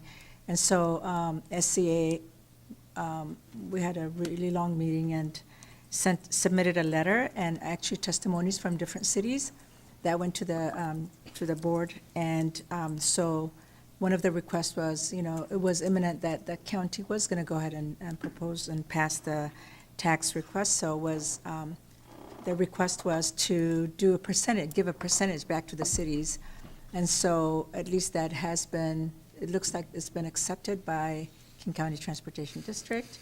And so the amount is not, they have not determined how much, what percentage they're going to do and what kind of formula they're going to use. But at least now that request has been accepted, and so we're in a good place. Seattle also requested the same thing, so I think they've heard from us, and we are going to get, it looks like we're going to get a share of that 0.1%. And then with the Highline Forum, there was a thing that came out the other day. Actually, all the cities that were there, all the airport, Highline Forum, talked about what they're doing for the soccer tournament. And every city has something great and big happening within their jurisdictions that where the communities can come together and have an event. And so ours was also presented. Thank you, Bill, for doing the presentation and doing the what we saw here was presented there, and they really liked what we're doing here in Federal Way. And also, something else I read there is that the center runway at the airport is going to be closed from April 1st through November 21st. So I don't know how it's going to impact flight patterns, but that's going to be closed for a minute. And then PSRC, the Economic Development Board, they're going to have a housing mini academy for electeds in May 15th. So I think I'll forward that to Amy, and I think if anybody's interested in attending, it's an all-day thing. It's from 8:30 to 3 o'clock, but that might be something of interest to us. With that, I end my report. Thank you. Thank you. All right, Council President Honda for both the Regional Committee report and the Council President report. Thank you. I had the opportunity to attend a ribbon cutting at Junior Achievement down in Auburn, and I'd never been there before. It is so amazing. It teaches youth from grade school through high school how to handle money. And all schools can participate in it. There's a fee to do it, but it's not a large fee. And when I was there, the Bothell School District had some juniors there. There are probably over 100 of them. Federal Way School District participates, but they perhaps could be sending more students there if they had the funding. But I was just amazed at how what they taught youth about handling money, and from earning money to spending money to saving money, what a loan is, all sorts of stuff. It was absolutely amazing. On AWC on April 14th is doing an online meeting on the legislative outcomes for 2026. It is from 12 to 1:15. You do need to pre-register. And on May 1st, AWC will be starting the Legislative Priorities Committee to consider priorities for 2027. There is a survey online if you'd like to participate. Tomorrow, the Senior Advisory Committee is having their monthly meeting, and they have changed the starting time from 2 o'clock to 1:30. So it'll be 1:30 to 3:30. And that's right here at the Hylobus Room. And we had, I attended a council leaders exchange in Ellensburg. It was for council president, deputy mayors, and mayor pro tems, because they're the same job but different names. And it was the first time that they had done that. It was amazing. I learned a lot from other cities and what other cities are doing, and hopefully they'll do this again. And we did hold a retreat, our second retreat here on Saturday from 9 to 3. I think it was very successful, and I know that the council is ready and able, going forward, working together. So thank you very much. Thank you. Councilmember Kochmar for Finance, Economic Development, and Regional Affairs. Well, thank you, Mayor. Most of the items on the consent agenda this evening are from our last finance meeting, FEDERAC meeting, items C through N. There's 12 items. So that's the bulk of the consent agenda. We did talk about the farmers market, 2026 budget, and operations plan. And get ready because the market's going to be opening in May. Our next FEDERAC meeting will be April 28th at 5 p.m. in council chambers. Thank you. All right, thank you very much. Yes, May 11th, right? May 11th, the farmers market, the day before, the way to remember it is, it's the Saturday before Mother's Day.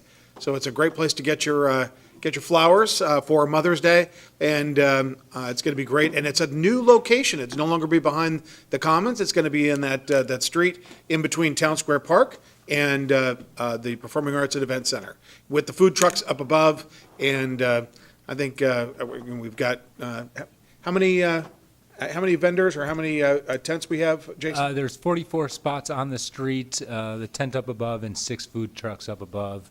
And right now, we currently have 80 vendors, in addition, in excess of 80 vendors, and we're working to curate the market for each week. Very good. Okay. All right, and I did double check. There are flowers, so come on out on the Saturday before Mother's Day. Okay, all right, now the most important part of the meeting, to hear from you, the folks we work for, either the folks that are here or on Zoom. Now, we do have 4 individuals from Americans for Equality, Americans for Equality. Would you like to come up all at once, or do you want to just go one by one? One by one. All right, first is Erica Horde, and then after that, Danielle, well, we'll do them one by one. Erica, the floor is yours.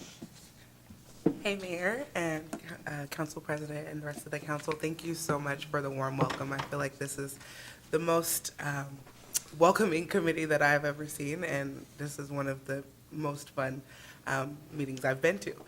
A little bit about me. My name is Erica Horde. I currently serve as Senior Program Manager with Americans for Equality. We're a BIPOC-led nonprofit. We have helped residents in the city of Federal Way. I also like to consider myself a honorary Federal Way resident. I live about 9 minutes from here as well, and I do a lot of my shopping at the 320th Safeway as well. So a little bit about our organization. We help with technical education. We also help individuals with just basic things like resumes, helping them with how to prepare for an interview, and a lot of the things that we need in this job market that we're currently facing. I want to start off by saying that I am also a product of our program. I started off as a student with our program in the inaugural cohort of our Warp 10 program. And it came to me as a godsend, actually, because I heard about the program through an organization that was helping me while I was homeless with my kids sleeping in my car. And I had went through a moment where I was having a child and I needed to change my career. And I pretty much was I had worked in retail, worked for Starbucks for maybe as a manager for 13 years. And I just had gotten to a point where my body was breaking down on me and I needed a career change. So luckily, I came across Americans for Equality. I went through the program. And then I was able to be accepted into the boot camp that I did for Salesforce, as well as our internship program, which we have based in Bellevue currently. The class that I went to was based in Kent, and even in those 2 locations, we've been able to serve, I think, roughly 54 Federal Way residents, which is amazing, and we hope to be able to serve more Federal Way residents as well. Pretty much what Americans for Equality has done for me is just given me a new lease on life. It's given me an opportunity where I probably never would have had. When I started out thinking of tech, I think of like geniuses or people who, have come from different lineages and just kind of ended up in those professions. But going through Americans for Equality, I was shown that it's for everyone.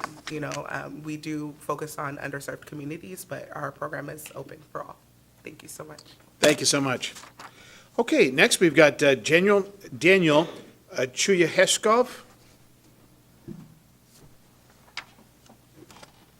Did I get that right, Daniel? True Schwab? Yes. Exactly what you said, yes. Mayor, Council President, council members, thank you for having me. I am a systems analyst for Americans, at Americans for Equality. I have the pleasure of being the non-traditional person that has been introduced into this world. I grew up as a chef, as you guys can tell.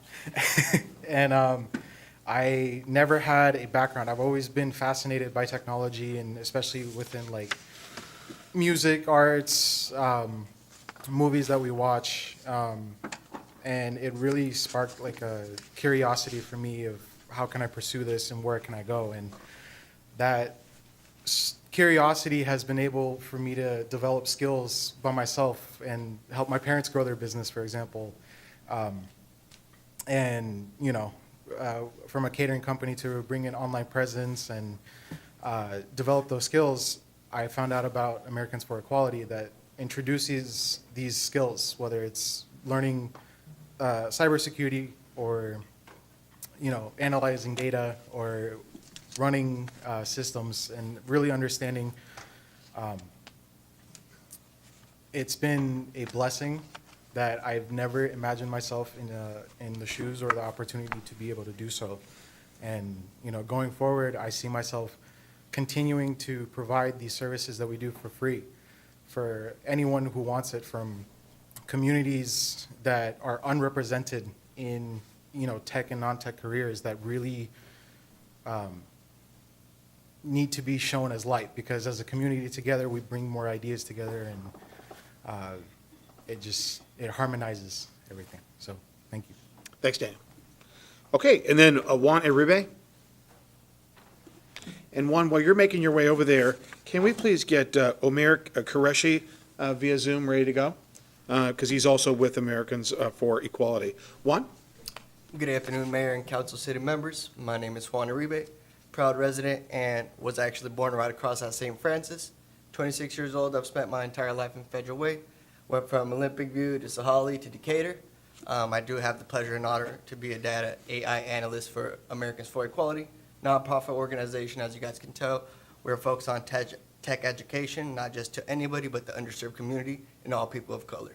We focus on AI, data analytics, cybersecurity, and HR fundamentals all around, not just for adults, but young community members coming out of college, coming out of high school, not just to level themselves up from their 9-to-5 job, but to find that aspect, that spark in their life that a lot of people are missing when they come out of high school, or where they're at that 9-to-5 job where they're simply not happy. Myself, I came from Decatur.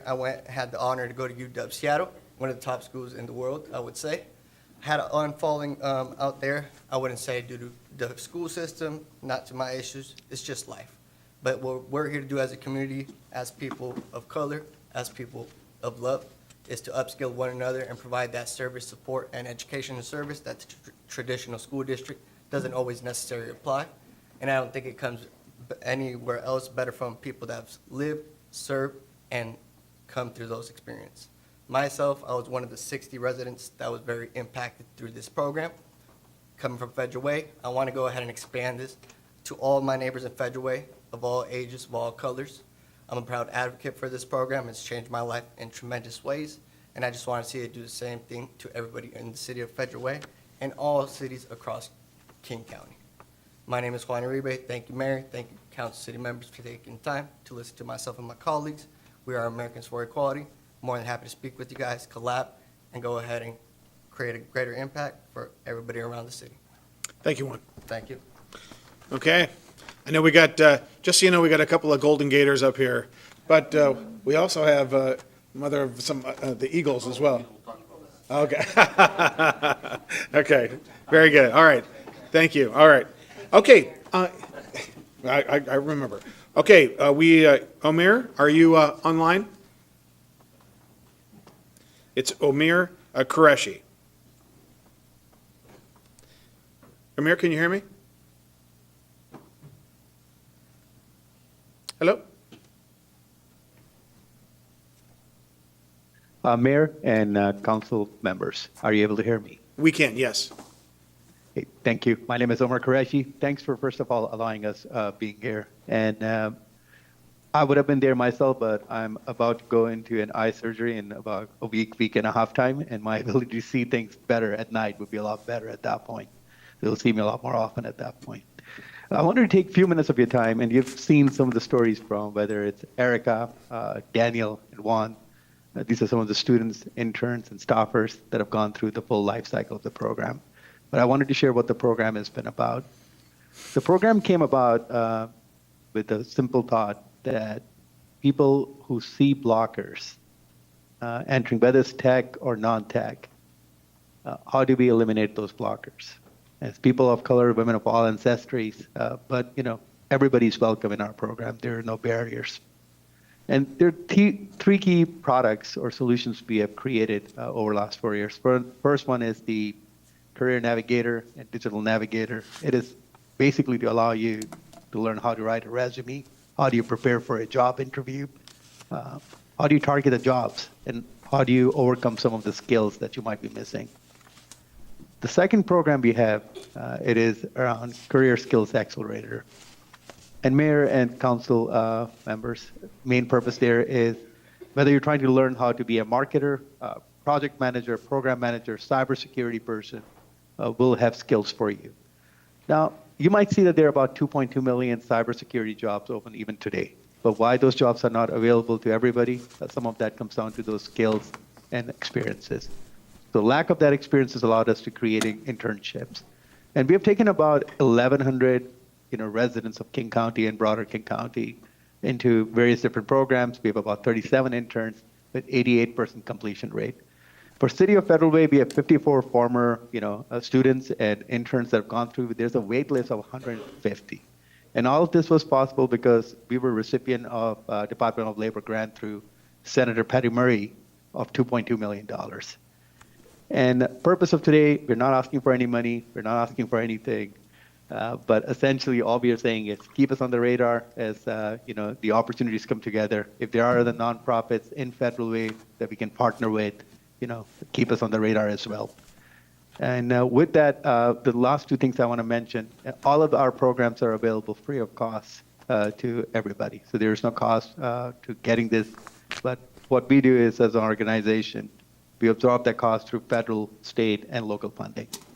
With that, a round of applause to Erica, Juan, and Daniel, because these are the lives that have been changed, and there are many others that we are changing day in and day out. Thank you. Thank you so much. All right. Thank you all. We appreciate your presentations.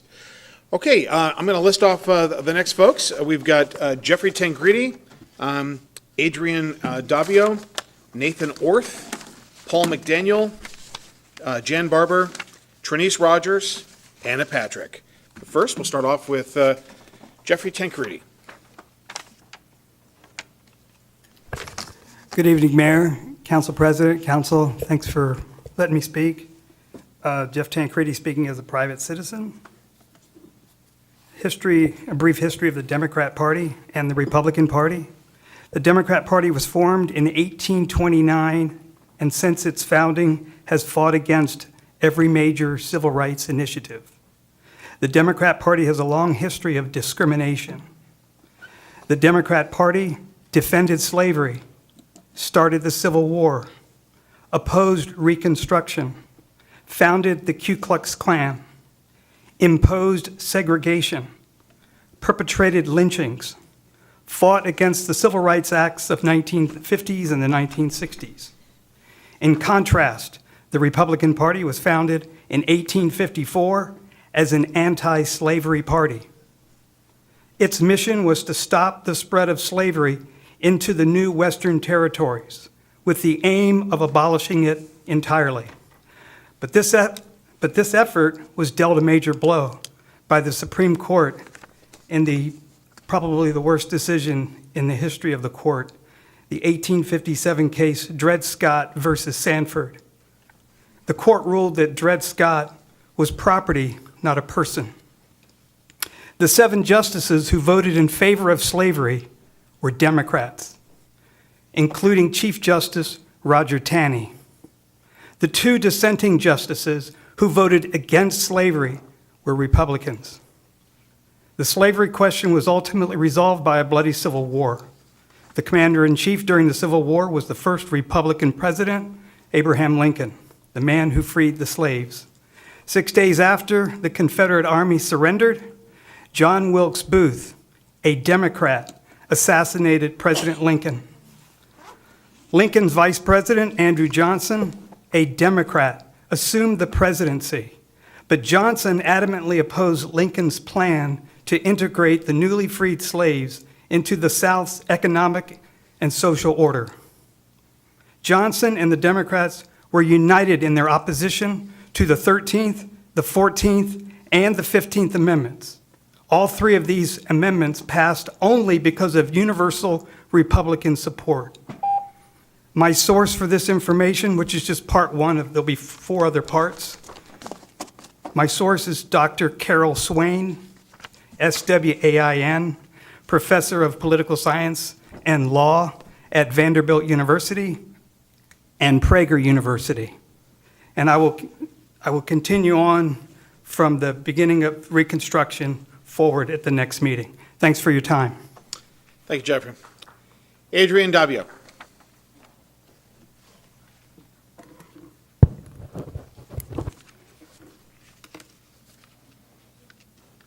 Mayor, Council, and Fedino, I proposed a motion to ascertain the position of the mayor and council members regarding viewpoint neutrality of the Federal Way City website. Currently, there is only LGBTQ+ representation on the city website, which is not viewpoint neutral and is activism, not equality. I asked for a motion to be voted on by the council to add Heterosexual Pride Month representation to the city website. Viewpoint neutrality is a principle established by the Supreme Court that prohibits the government from discriminating against speech based on the viewpoint expressed, ensuring that all perspectives are treated equally under the First Amendment. The government must not favor or disfavor viewpoints when regulating speech. This principle is crucial for protecting free speech rights as it prevents the government from taking sides in public discourse and ensures that all opinions can be expressed without fear of censorship or retaliation. The Supreme Court has consistently held that viewpoint discrimination is a form of content discrimination that is particularly disfavored and often deemed unconstitutional. The second motion I presented is to ascertain the positions of Federal Way Council members, mayor, and the police chief regarding Federal Way Police Department Keep Washington Working Act. The act on the website is the current state and Federal Way City sanctuary policy that perpetuates the revolving door of sanctuary crime in our communities and endangers law enforcement officers.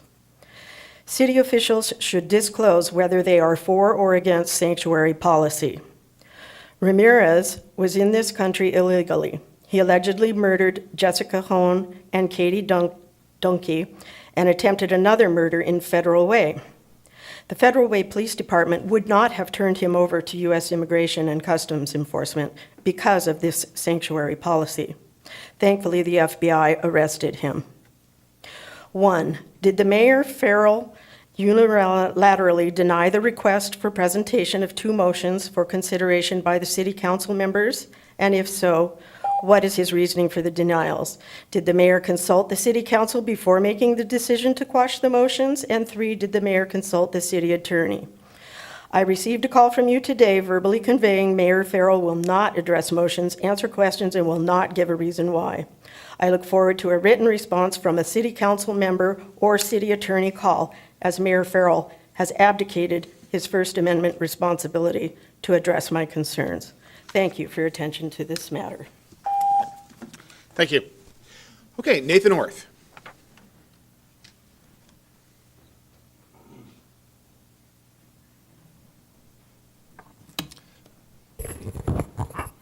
Hello, everyone.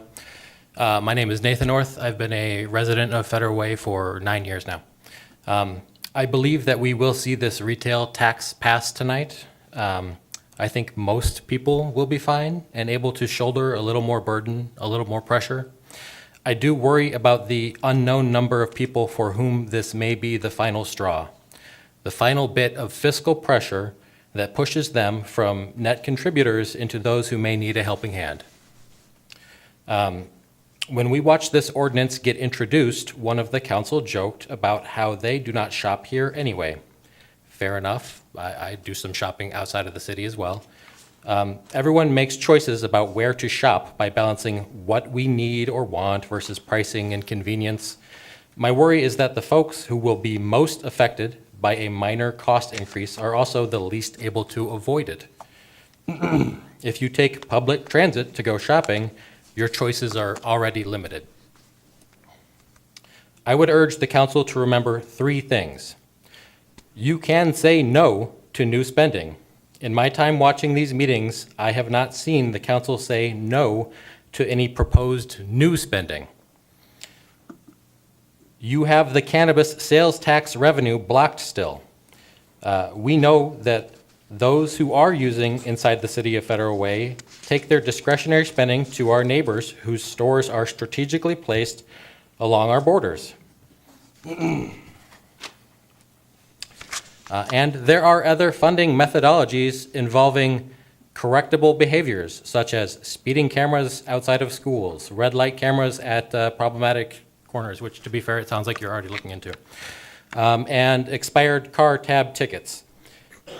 These should be explored as well as additional funding options for that law enforcement budget shortfall, because I believe all of them are limited to that same bucket. Final thought. We are being told that this is to address a funding shortfall for public defenders and other things. You are capable of writing these specifics into the ordinance instead of leaving it vague. The state limits this tax to law enforcement, but does not say that you can't be more specific within that area. So I would ask that you make a promise and keep it. Write the specific programs to be funded into the ordinance. Thank you. Thank you, Nathan. Paul McDaniel.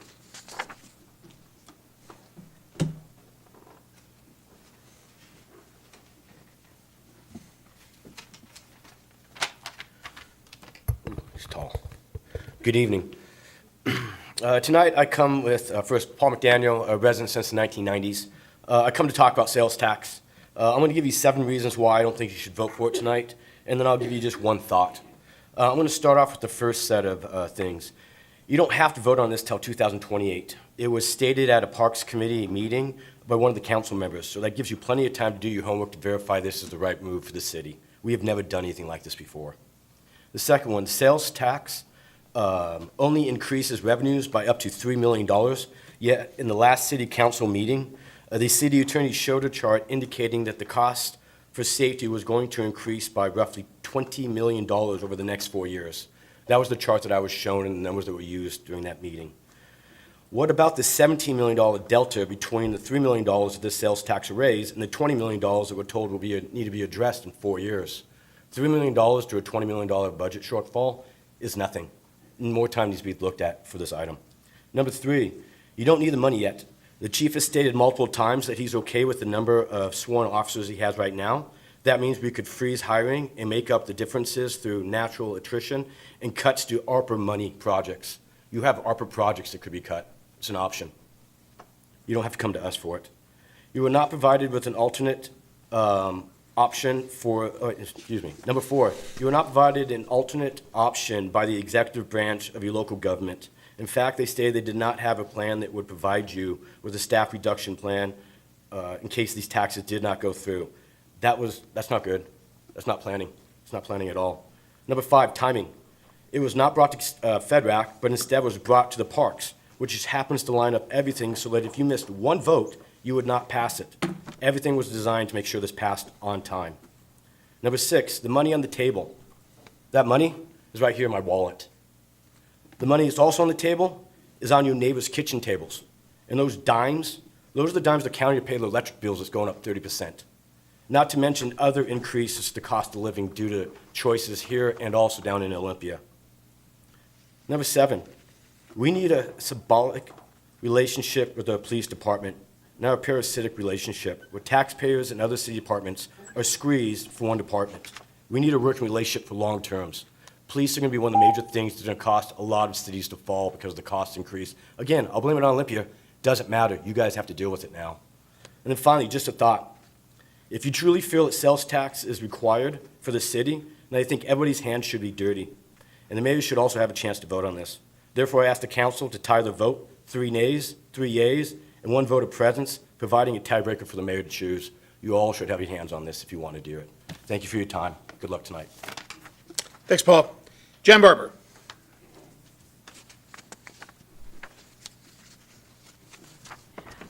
My name is Jan Barber, and I've lived in Federal Way more than 15 years. Right now, I'm wearing my Lions Club jacket, partly because one of the missions of Lions Club is to protect the environment, and another one is to help children who have issues with diabetes. Related to this, sharps need to be disposed of in a way that doesn't burden our pocketbooks and is convenient enough that some of the things I've been learning about what's happening in our city, at least some can be circumvented. I've talked with Lake Haven at the recent chamber meeting and found out that people flush their needles into the water system, and that causes a problem. I ran into this the first time because it was nighttime. I went to church choir, and there were hypodermic needles on the pavement, and it was dark. As you know, by 7 or 7:30 in our fair city, it can be dark in the winter. But I have been talking with more people.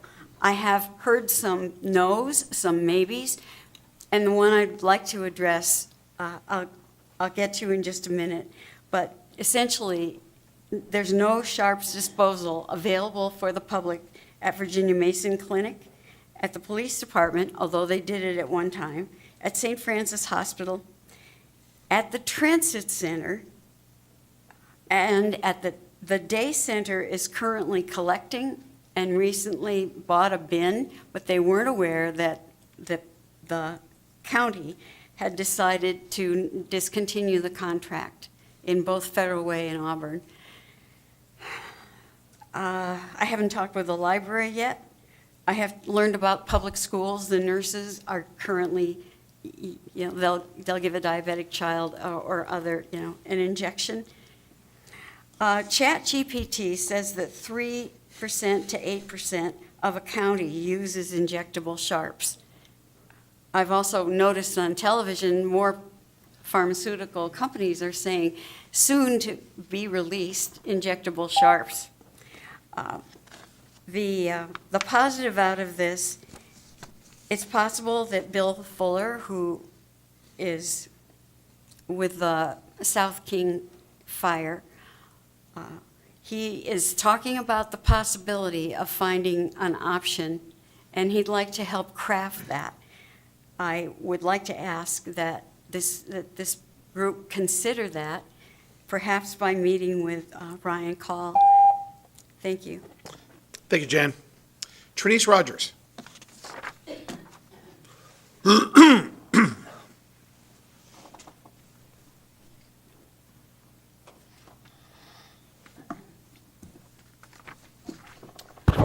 Good evening. My name is Trinice Rogers, and I'm here to address serious concerns regarding leadership, accountability, process, and equity within the City of Federal Way. At the core of my comments is a simple expectation: consistency, truth, accountability. What are we seeing when we see a trouble? What we're seeing is a troubled pattern. Issues and efforts being escalated without basic fact-finding or internal conversation. We saw this clearly during the February 10th meeting, where actions were taken to rescind the vote for council president. The mayor stated there was sufficient notice and no one likes to be surprised. Yet council members themselves stated they were blindsided, caught off guard, and concerned about the exclusive process. And for the record, those concerns were raised in real time, yet actions still move forward. That raised serious concerns about process and decision-making. As we're all here witnessing today, If this council can quickly coordinate external drafting letters and aligning on light rail issues, then we know that capacity exists. So when the same coordination does not happen internally, what are you supposed to assume in terms of accountability and willingness to move forward in a more conducive way? When I think of legality and ethics, we also hear about the process related to legal terms. We also heard that this process was legal, but I ask, what is ethical? Because when 3 out of 7 council members are not fully included and receive the same notice as the public, that raises concerns about transparency and collaboration. Is that the standard the leadership of the city of Frederick wants to uphold? We must also address public statements regarding a community threat. This statement has been publicly has not been publicly supported, and has not been formally clarified or corrected, and has had real impact on how community members are perceived. When a meeting begins with a statement suggesting a threat, it sets a tone of fear and defensiveness. It frames community members as potential harm rather than partners, and discourages civic participation, and it risks mischaracterization in terms of residents in with due process. So lastly, in closing, I just want to highlight the idea that we as a city, we need to do better in terms of transparency. If the city is serious about uplifting community voices, it must ensure that its actions align with the goals. Leadership is not only about what is said, but what is clarified, corrected, and consistently applied. Will the city move forward with accountability and alignment or not? Thank you. Thank you. All right. Anna Patrick.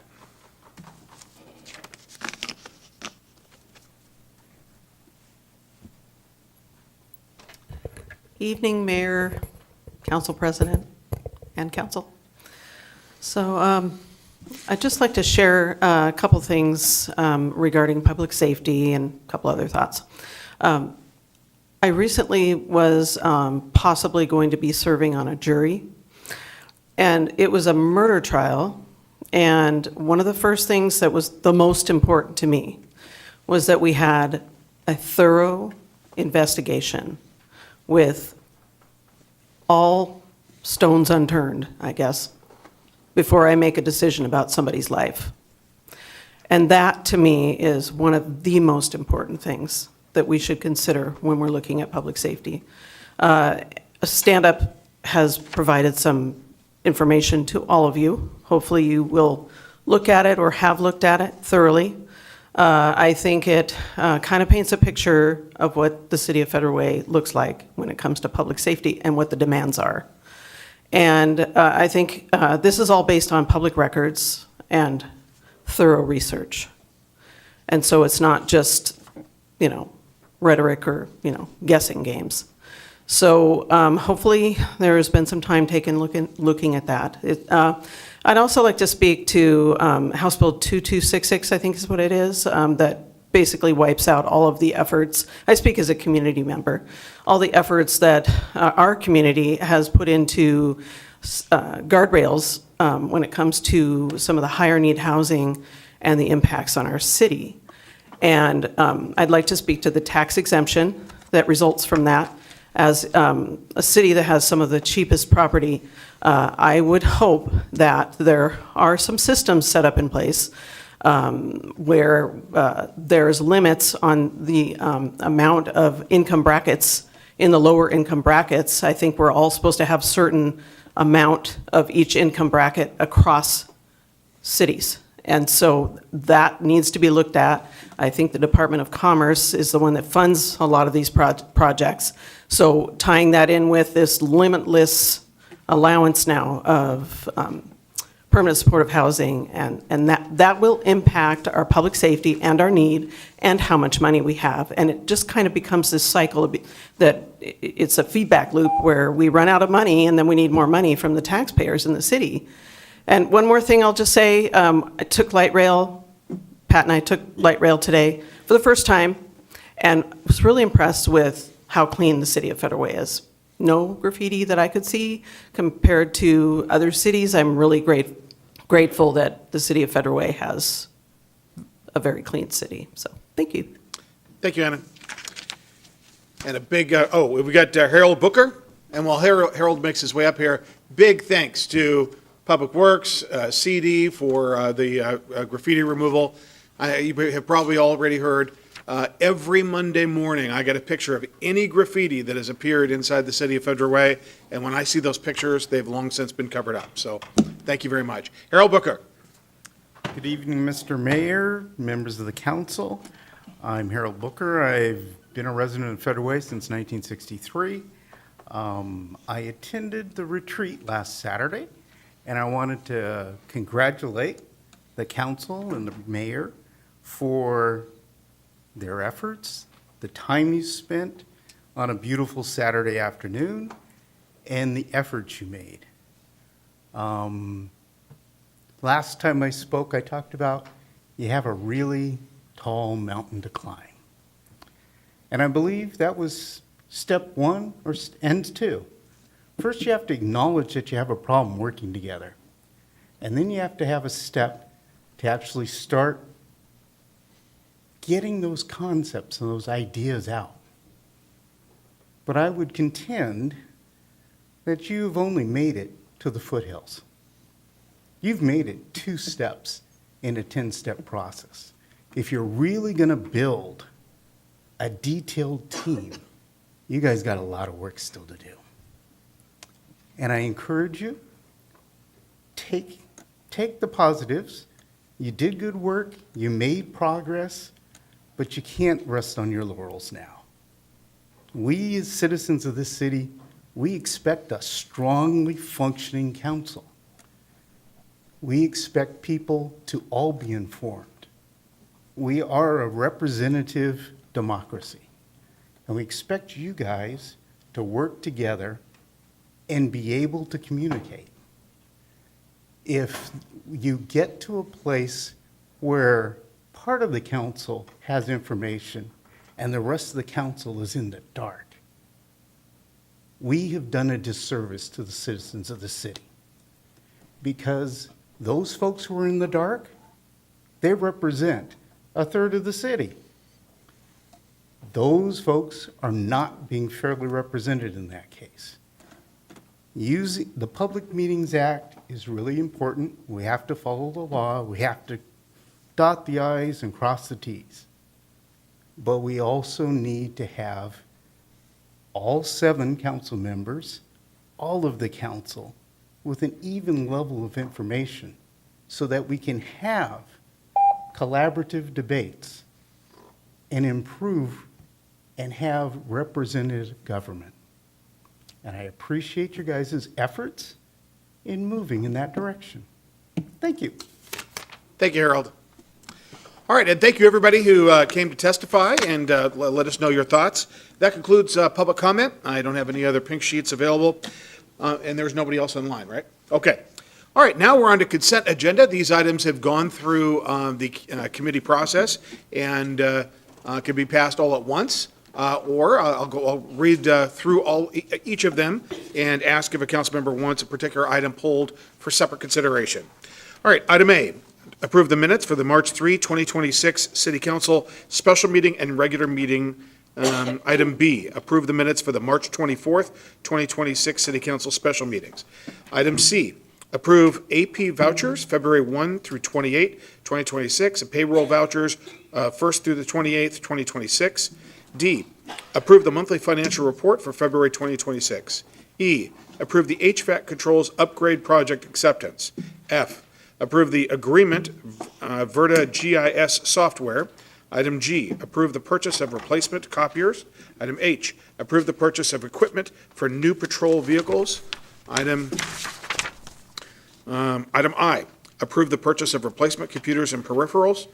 Item J, approve the Cradlepoint NetCloud subscription renewal. Item K, approve the Smarsh archive professional contract. Item L, approve the resolution supporting the nomination of the Federal Way Opportunity Zone for Opportunity Zone 2.0 designation. Item N, approve the interagency agreement with Highline College Small Business Development Center. And item N, approve the grant acceptance for Port of Seattle 2026 to 2027 Tourism Marketing Support Program. Counselor, are there any of those items you'd want pulled for separate consideration? All right. Council President Honda, do you have a motion? I move approval of the consent agenda items A through N. Second. Second. It's been a motion and a second. Is there any discussion? All those in favor? Aye. Aye. Opposed? Matters passed unanimously. All right, item 6, public hearing. Item A is the public hearing for the 2025 Consolidated Annual Performance and Evaluation Report, otherwise known as the CAPER. Oh, yes. Could we take a 10-minute break? Yeah, Before we start this next Point of half? personal privilege. Is everybody okay if we just take maybe, what do you think, 7 minutes, or do you need? I'd say 9 and be back in 10. Okay, What did we learn? yeah, exactly. We'll take a brief recess for points of personal privilege. Let's say 9 minutes, and we start at 10. And what time do we have right here? That's 8:49. Let's get started at 9:58. Excuse me, 8:58. I'll see you guys in an hour. No, sorry. 8:58.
Because it's important. Even though that we waited. Just kidding. Okay, I'll I gave him time to think about moving on. call the meeting back to order. Keith, the floor is yours. Thank you, Mr. Mayor. Good evening, Council President and Council members. Keith Niven, Community Development Director. Tonight we have a public hearing for the 2025 Consolidated Annual Performance and Evaluation Report. So the policy question in front of the City Council: should the City Council approve the 2025 program year Consolidated Annual Performance and Evaluation Report, also known as the CAPER? So what is a CAPER? Well, in this case, a CAPER is the Community Development Block Grant Consolidated Annual Action and Evaluation Report. Is an annual report required by the department, by HUD, that details how the city used its Community Development Block Grant and other grant funds to meet housing and community development needs. It reports on progress achieved towards goals set in the approved annual action plan. So, how the 2025 funds were allocated. So the focus areas for the city are economic development, affordable housing, homelessness prevention, and suitable living environments. And what we did is we provided grants to Highline and ACHD. For affordable housing, for 2025, we actually didn't have any programs that we funded. We can talk about that if you guys have questions. Homelessness prevention, we allocated money to Fusion, and suitable living environments, we had contracts with Habitat for Humanity for both minor and major home repairs. So in total, we expended $671,504, and there were 609 residents that were served through those programs. So the timeline, basically this is the first of 2 required public hearings. So there's no action for y'all to take tonight. This is really just a public hearing to see if there's any public comment. We have also provided notice, and to this date, as of tonight, we have not received any public comments on this action plan. So recommendation that we're looking for is to move to forward the proposed 2025 CAPER for the second and final public hearing scheduled in 2 weeks, April 21st, 2026. Options considered: move the item forward for the second and final public hearing, or do not move the item forward and provide direction to staff. And the mayor's recommendation is for option 1, to move it forward. And that's the end of my presentation this evening. All right. Councilmember Kutchmer? Would you just remind me where the CAPER funds are coming from again? Community Development Block Grant, cities. Oh, those are the block grant funds? Yeah. So you're making the presentation instead of, I gave my staff the night off. oh, So I you're see. getting the B team. I was saying. But I hope I'm not disappointing. Wrong. That's why I'm confused. Thank you. Yes, ma'am. And if it wasn't made clear, I'm opening this for a public hearing and incorporating this presentation into that public hearing. And any other questions? Council President Honda? So you suggested we ask you about affordable housing. So there were no, even though that was one of our pillars, one of our priorities that we want to use our CDBG money for, we didn't have any applications that we could assign it to this last year. Doesn't mean we won't for next year. We just got our appropriation for 2026. And so we'll start working on our action plan for 2026, but for 2025, there were no projects. Is that unusual? Yeah, it was unusual. You know, we like to try and make sure we've funded programs in all 4 pillars, and so to not have an allocation for affordable housing was unusual. Thank you. All right. Any other questions? Do we have any public comment on this? Okay. And Councilmember Sessions, do you have a motion with regard to the public hearing? I do. I move to close the public hearing. Second. Been a motion and a second. Is there any discussion? All those in favor? Aye. Opposed? All right, thank you. And the next item, item B, public hearing amendment number 4 to the 2019 Community Development Block Grant CDBG Annual Action Plan. And I'll now open the public hearing, and we're going to hear from Keith Niven again to present this item. Thank you, Mr. Mayor. So the policy question in front of the City Council for this public hearing is, should the City Council approve the Fourth Amendment to the 2019, and I'm going to emphasize 2019, we're going to have another public hearing on 2024, but this is 2019, Community Development Block Grant CDBG Annual Action Plan. So what is the CDBG Annual Action Plan? CDBG Annual Action Plan is required yearly documents submitted by the city to HUD outlining how we will spend community development block grant funds. It details specific projects, activities, and resources to meet local affordable housing and community development needs for the upcoming year. So the Fourth Amendment, what we're talking about this evening is basically, right now, there's $258,000, $559.25, from 2019 that have not been allocated yet. And we've actually gotten a letter from HUD saying you need to go ahead and spend it, or otherwise we're going to take it back. And so what we're planning to do, and what this amendment is to pay for the barricades for 316th for the Festival Street. And why that qualifies for serving low-income households is it moves the farmer's market up to 316th. That particular census block has, I'm going to throw a number out, but I'm going to look at it first. Has 25% of the population at or below poverty level. And so moving fresh foods to an area where they can walk and access them is serving low-income residents in our community.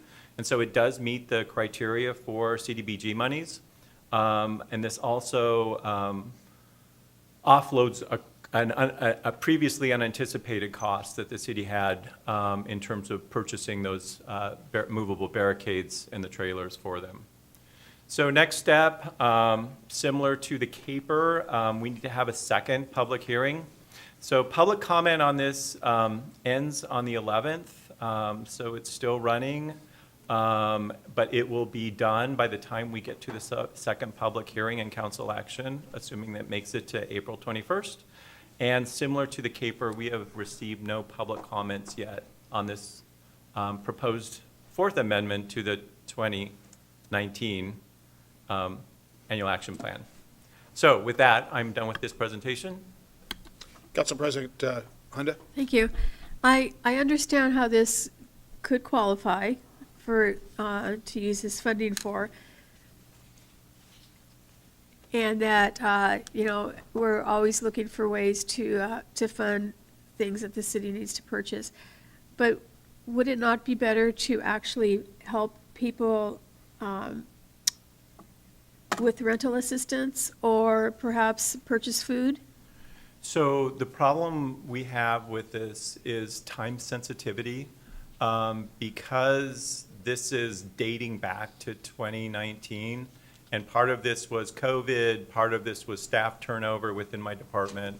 So there's a number of reasons why this $280,000 has kind of sat on the shelf for as long as it has. But the reason why the barricades work so well for this particular expenditure is we've already bought them. So this is an opportunity for us basically just to reimburse the city for an expenditure that's already made, and we can then kind of clean out the books for 2019. There's probably a million other projects that we could have done if we had more time to actually put it together before these monies would have been forfeited back to HUD, and that's what we're trying to avoid. So when did, as a director, when did you realize that we had this funding available? So we've had these funds available, as a director, I've known for probably, I'm going to say a year and a half maybe, but I've also had multiple staff turnover within community services, and so that's been a lot of the problem, is getting enough longevity of staff tenure to actually get some things rolling. All right, thank you. Yeah. All right, Councilmember Walsh? Yeah, I was kind of along the same line. I mean, how, you know, how, by, let's see, 7 years from 2019. You know, I mean, how did it happen that it extended so long but it. I it wasn't sounds like working it- here then. That helps. But no, you pretty much explained that. So anyway, all right, thank you. All right. Do we receive any public comment? It looks like someone might have a virtual hand up on Zoom. Okay, you'll see if they're available. Sure thing. I'll look to Thomas to share the timer if possible. Patty, if you're on Zoom, would you please unmute yourself to speak?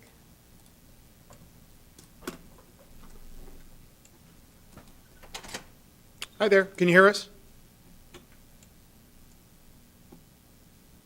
You say her name is Patty? Yes. Patty, can you hear us? Hello?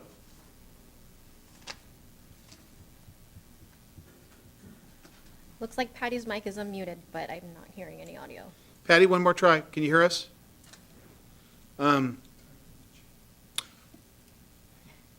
Okay, so Patty, well,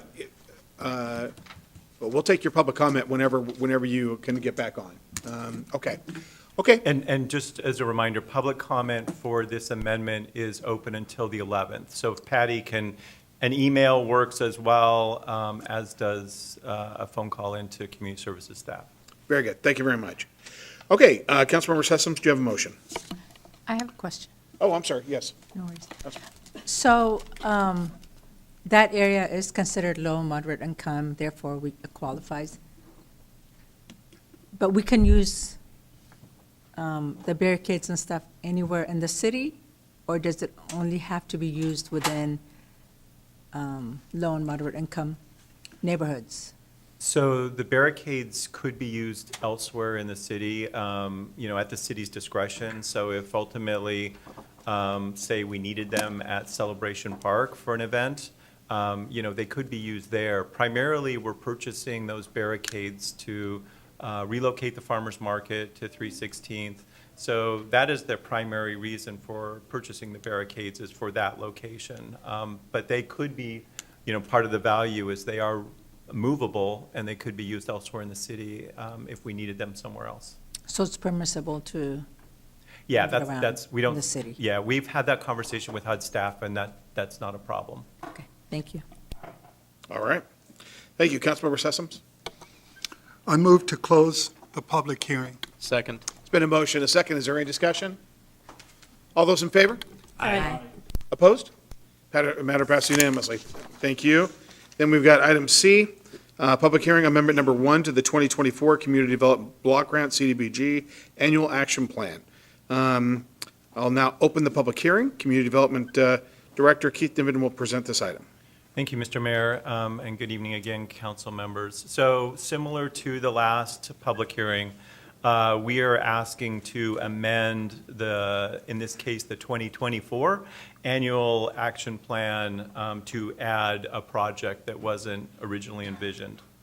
So the policy question in front of the City Council is, should the City Council approve the first amendment to the 2024 Community Development Block Grant CDBG Annual Action Plan? So again, CDBG Annual Action Plan is required yearly documents submitted by the city to HUD outlining how we will spend community development block grant funds. It details specific projects, activities, and resources to meet local affordable housing and community development needs for the upcoming year.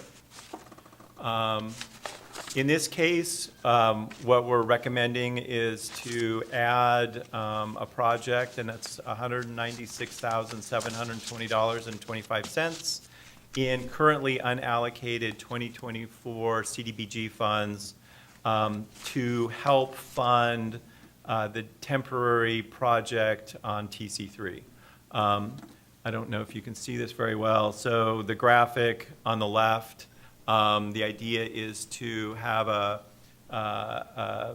piece of artificial turf lawn, a temporary building, have a place for food trucks, and other kind of vendor locations as a temporary activity space on TC3. And then ultimately, when we get development on TC3, those improvements would be relocated and could go to somewhere else within the city.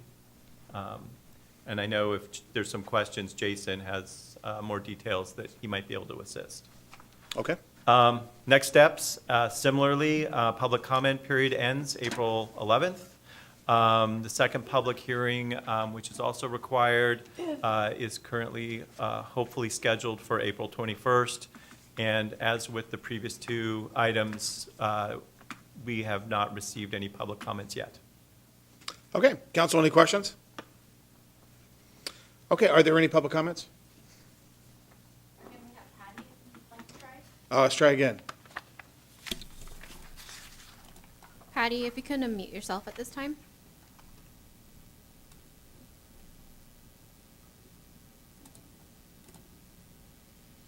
Patty, can you hear us?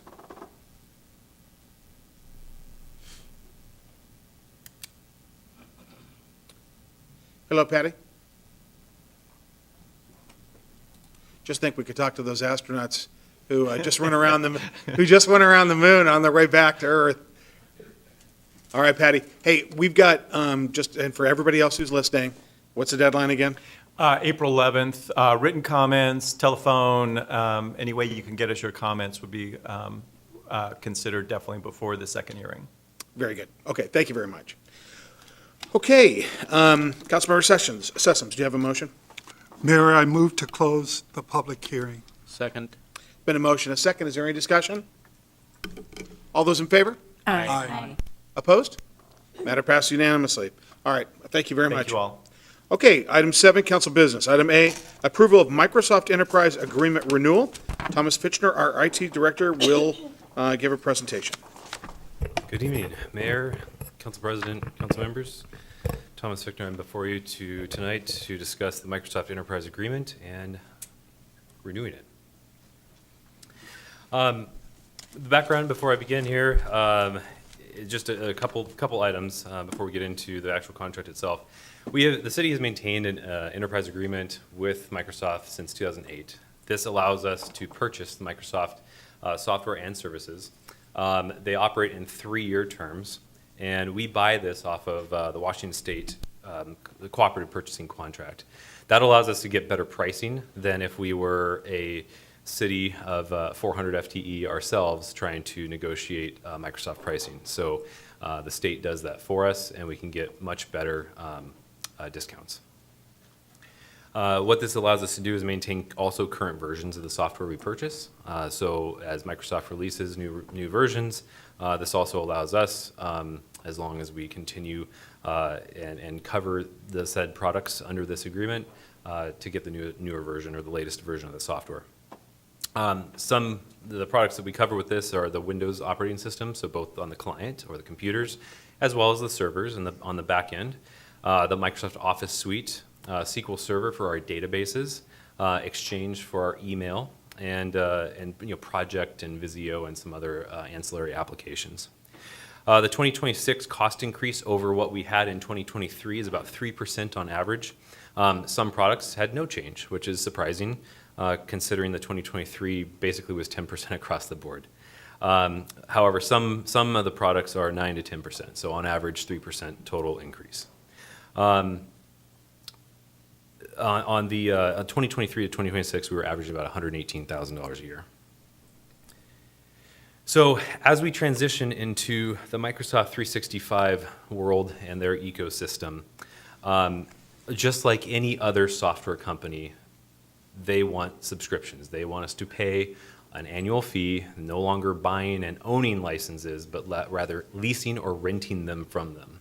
We buy them, or we pay them, we use them, and if we don't pay them, they shut it off the service. It's just the way that the entire technology industry is going, and it's, as I put it, what the shareholders want, not what the customers want. But it's the world that we live in, and it's the technology that we need to use to make the world work and serve our constituents as well. So the 365 subscription license, it's for the cloud-based applications and services. So this means like Office 365, Exchange Online, SharePoint, OneDrive, Teams, Intune for device management, and even Copilot, as I'm sure you've heard a lot of the AI buzz around.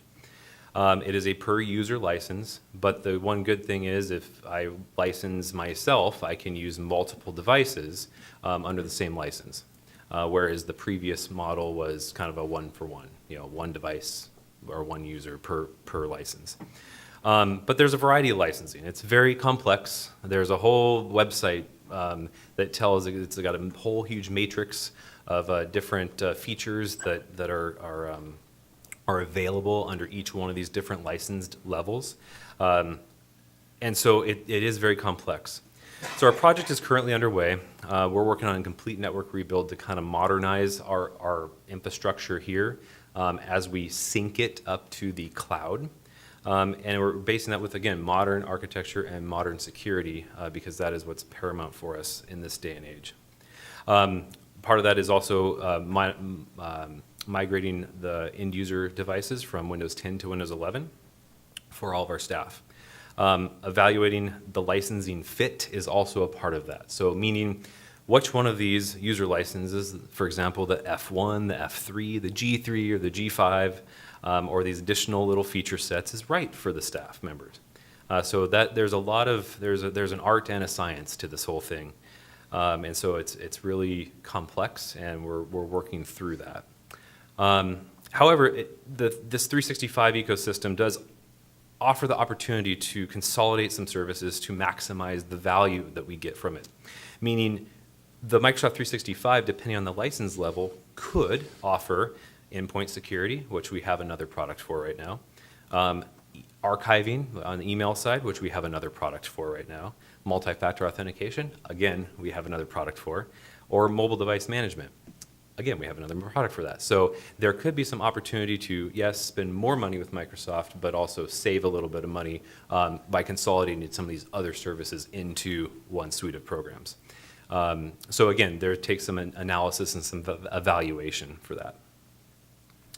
So the particular Microsoft Enterprise Agreement that we're going to be entering into, or we're proposing to enter into, includes our on-premise licensing. So for our Windows and Office and SQL servers and everything that we host here, in addition to the 365 licenses. We'll add the licenses as necessary based on staff requirements, as I said previously. It'll be for 3 years, so a term of 3 years. And it'll be not to exceed total contract value, $1.1 million. So $1,115,000, which equates to about $371,000 a year, which is a lot more than the $118,000 that we were paying before. But again, with that, there are additional services and stuff that we are getting an opportunity to consolidate and save, maybe upwards of $100,000 on what we're paying already to loop that in. So there is opportunities. But again, this is a not to exceed amount. We are still very much in the infancy phase of this, but I'm seeking council's authorization to enter into this contract so that we can continue this journey. And the funding is the 2026 council adopted IT operations fund.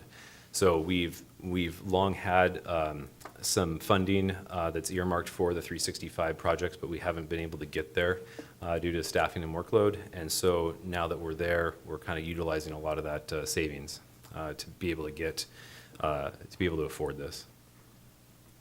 So the mayor's recommendation is to approve the proposed renewal of the proposed Microsoft Enterprise Agreement with Insight Public Sector, which is the reseller. That's it. Any questions? All right, council, any questions?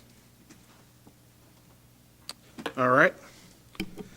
Councilmember Kochmar, do you have a motion? Yes, sir. I move approval of the proposed Microsoft Enterprise Agreement with Insight Public Sector Incorporated for a total not to exceed $1,115,000 and authorize the mayor to sign all necessary agreements. Second. It's been a motion, a second. Is there any discussion?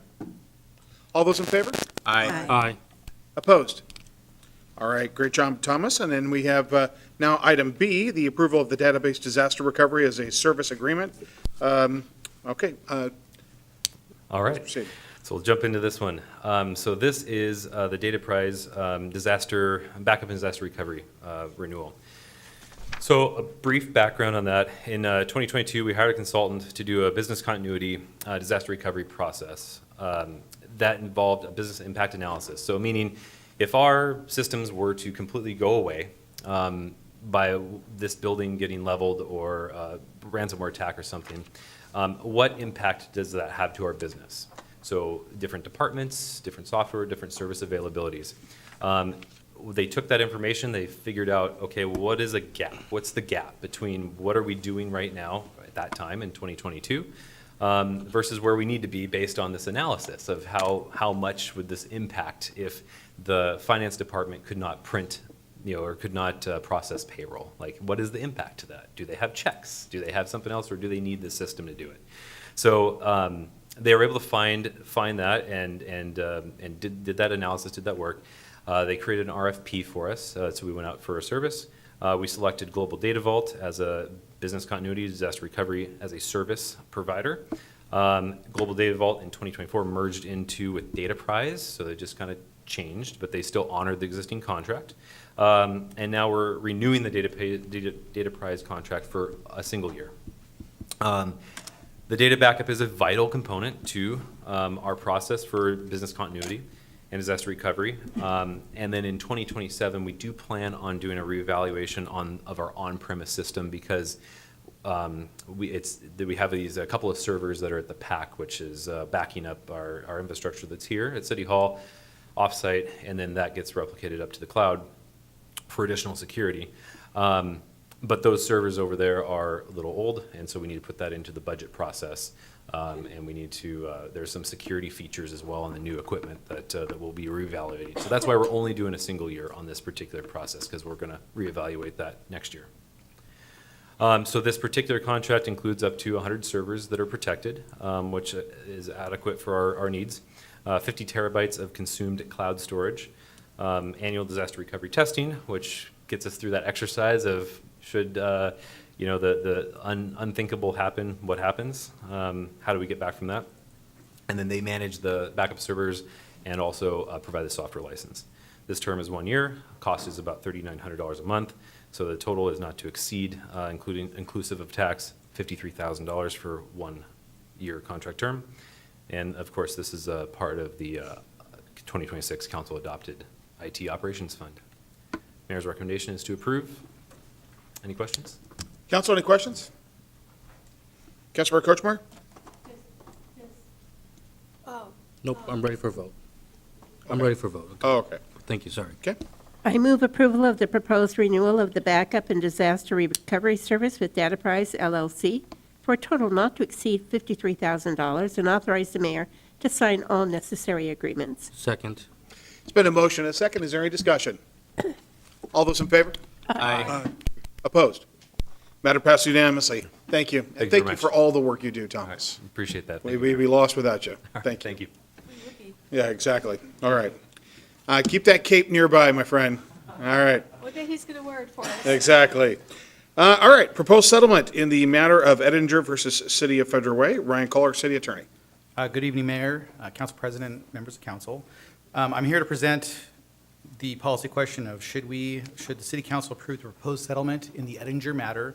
This is well, first off, I should say, we don't see a lot of settlements before council and in public meetings anymore because the vast majority of our tort litigation is settled and handled exclusively by our insurance carrier, WCIA. So this is one of the exceptions. It falls outside of our normal insurance policies. It's an ADA claim, Americans with Disabilities Act claim.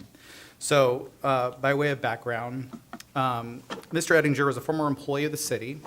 Prior to his departure from the city, he made several complaints to HR. Concurrently, he sought accommodations under the American with Disabilities Act, or the ADA. A third-party investigator was retained to investigate the allegations of misconduct made by Mr. Edinger against other employees. And as part of the report created by this third-party investigator, Mr. Edinger's self-reported medical conditions were summarized. Later, a reporter from the local newspaper filed a Public Records Act request for the investigative report.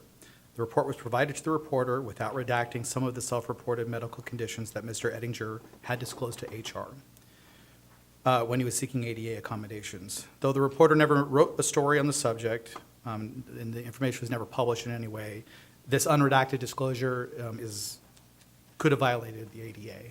So the American I'll just call it the ADA. For some reason, I'm stumbling over that long title. But the ADA, if you successfully carry a claim in district court, you are entitled to attorney's fees.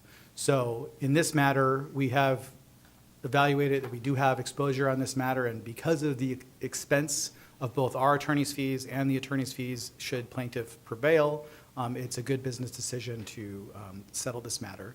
The proposed settlement is for $70,000, and that will come out of the city's risk fund.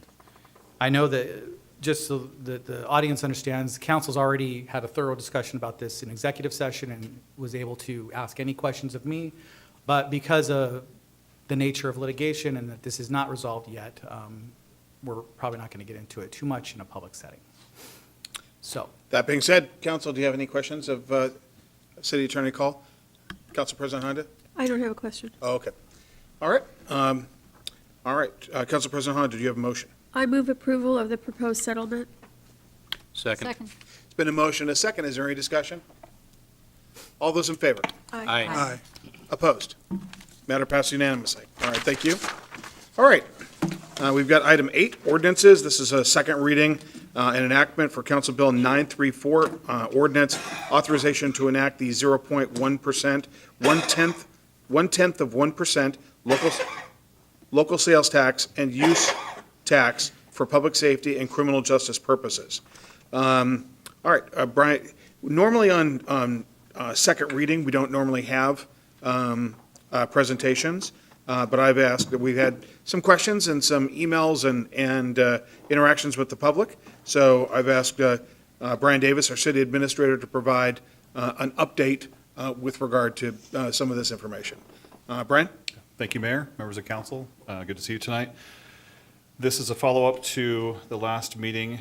The presentation is similar to last time, but there's 2 new slides that I've added in response to questions from the council and the public as well. But the policy question is the same.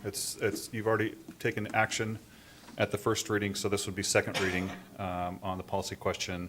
Should the council enact an ordinance authorizing a 1/10 of 1% local sales and use tax for public safety and criminal justice purposes?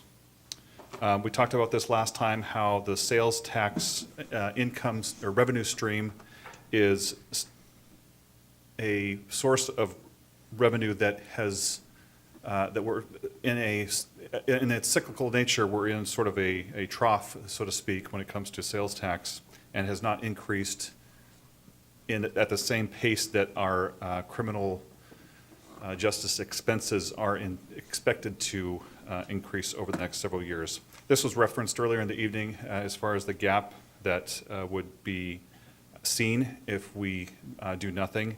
This is obviously the ideal, this trend that's showing the, I don't know if the mouse works for this. Oh, okay, good. So if this trend here is the ideal, this is what we should be spending. If you look in the past, it's not always been a clean line. It's dependent on certain factors, and we have adjusted accordingly. If we do not take action on this sales tax, it's likely we would have to adjust this as well, reduce criminal justice services accordingly based on what we have. This, again, we don't need to get into much this as we did last time, but this indicates that the criminal justice portion of our budget, the public safety portion of our budget, is about half of the general fund. And we talked about how, again, the graph illustrates this slide. I won't get into it again, but it's basically indicating that the pressure for our budget is going to increase unless we do something else, either reducing expenses or finding other sources of revenue, which is what the proposal is. There was a question about, okay, what if this doesn't pass? What are we going to do? And the chief answered at the meeting, but just for the public's benefit and to put this in visual form, we have looked at other departments and have found areas in which we could reduce or not increase for the remainder of the year. That has only gotten us so far, and we will have to turn to the police department for to reduce the shortfall for the rest of the year. And as Chief Wong mentioned at the last meeting, that equates to about $11 police officer positions that with current vacancies, they would remain unfilled, and with future retirements and resignations, those would remain unfilled as well through attrition. So that's in the answer to the question of, well, what if it doesn't pass, what do we do? So that's what we're looking at. I won't rehash this. This is the sales tax history that we talked about last time, but that shows you that the city itself has not taken action on increasing local sales tax for quite some time. These are the cities in King County over 50,000 that have enacted a 0.1% sales tax. And there was a request from the council to also indicate what all the cities in King County have enacted the tax, and this is that list here. And so if we pass it, we would be added to that list. This is based on information from the state's Department of Revenue website, which is updated quarterly. And so we were able to get data from April, the quarter one report for 2026 as of April 1st. And so that is where we're at. It's pretty up to date as far as we know. Again, as I mentioned last time, how much will we have to pay? And if we go to 10.4%, then that means we'll pay a dime on every $100 we spend on taxable items and services. And the options are the same: adopt the ordinance or do not adopt it. And the mayor's recommendation is to move on to second reading and adopt the ordinance. Thank you. Councilmember Hamilton. Thank you, Brian, for that third report. We've been talking about this a lot, and we need to because it's a big decision. I am still urging a yes vote on this ordinance for the council to adopt this. I'm generally not one to support new taxes. But with that said, I'm deeply committed to supporting public safety and making sure that we can meet our paramount duty to provide public safety for our community and the people we serve. And as we've learned, House Bill 2015 provided two funding streams for our city, and one of the streams is to establish this sales tax. Washington State is dead last in the nation for officers per capita. That's what brought this forth. It was a promise by Governor Bob Ferguson. It was one of his campaign promises to invest in public safety. And so this is the result of that. And just for reference, Washington State is 1.37 officers per 1,000. The nationwide average is 2.3. So we are way below that. Federal Way is a little bit higher because Federal Way has prioritized public safety, and I'm very thankful, grateful for that. But if we have to lose 11 officers, we are not going to be in a better position than the rest of Washington State. I've taken to heart a lot of public comment. I've received in-person comments, comments from the podium, comments email, and I've really thought long and hard about each one of those comments, and so I just want to address some of those concerns and sort of my thought process in processing those. So one of the concerns that I heard that also concerned me was people experiencing food insecurity. You know, was this going to affect people experiencing food insecurity? And just so that the public is aware, groceries are sales tax exempt. So this is not going to affect food insecurity. Now, prepared foods, you know, they do face a sales tax as well as alcohol, soda. But your pantry staples, that's sales tax exempt. One of the other issues I heard, or one of the other comments was, you know, that we could delay this decision. I think the assumption there is that that there won't be costs in delaying, but there is going to be a cost in delaying this decision. The first year we delay it, it's a $3 million cost. The second year we delay it, it's a $6 million cost. And the third year we delay it, it's a $9 million cost. And so it's going to rack up. And so to me, that's not a good option. Mr. Orth, actually, his comments were interesting, and so I kind of looked into that. with the traffic photo enforcement idea. I'm not opposed to, traffic enforcement cameras, the red light cameras, if we need those in intersections where we have a lot of accidents. But I also know from working in public safety that a $145 ticket can really hurt a struggling family. And there's no evidence really that shows that people of lower incomes commit less traffic infractions. And so I had to consider that. And the same with tabs. In fact, lower income people generally have expired tabs a lot of times because they can't afford to pay. And when you get a ticket for expired tabs that's over 2 months expired, it's a $237 ticket. So I'm not sure I want to go that route. I think what's at the heart of the issue is just this 0.1% ordinance. It is 10 cents for every $100 purchase. Our city does not have a B&O tax. We're pretty conservative fiscally with our dollars. I don't see a lot of waste going on in our city, so I think we've been very careful, and we haven't raised taxes in a long time. This option is going to give our city the local control that we want.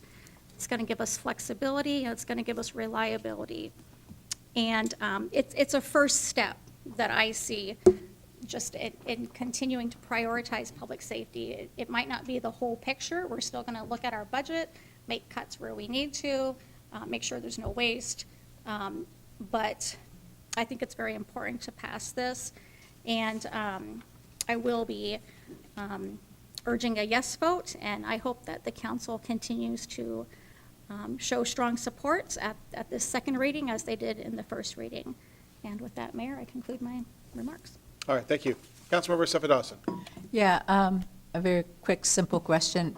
We're talking about replacement vehicles in here as part of the, what the money's going to be spent on. Are we considering EV vehicles at all? Or are they all? That will be part of the consideration. We have purchased some EV vehicles in police before, and that'll continue to be part of the equation as well. Chief Jones, on that issue?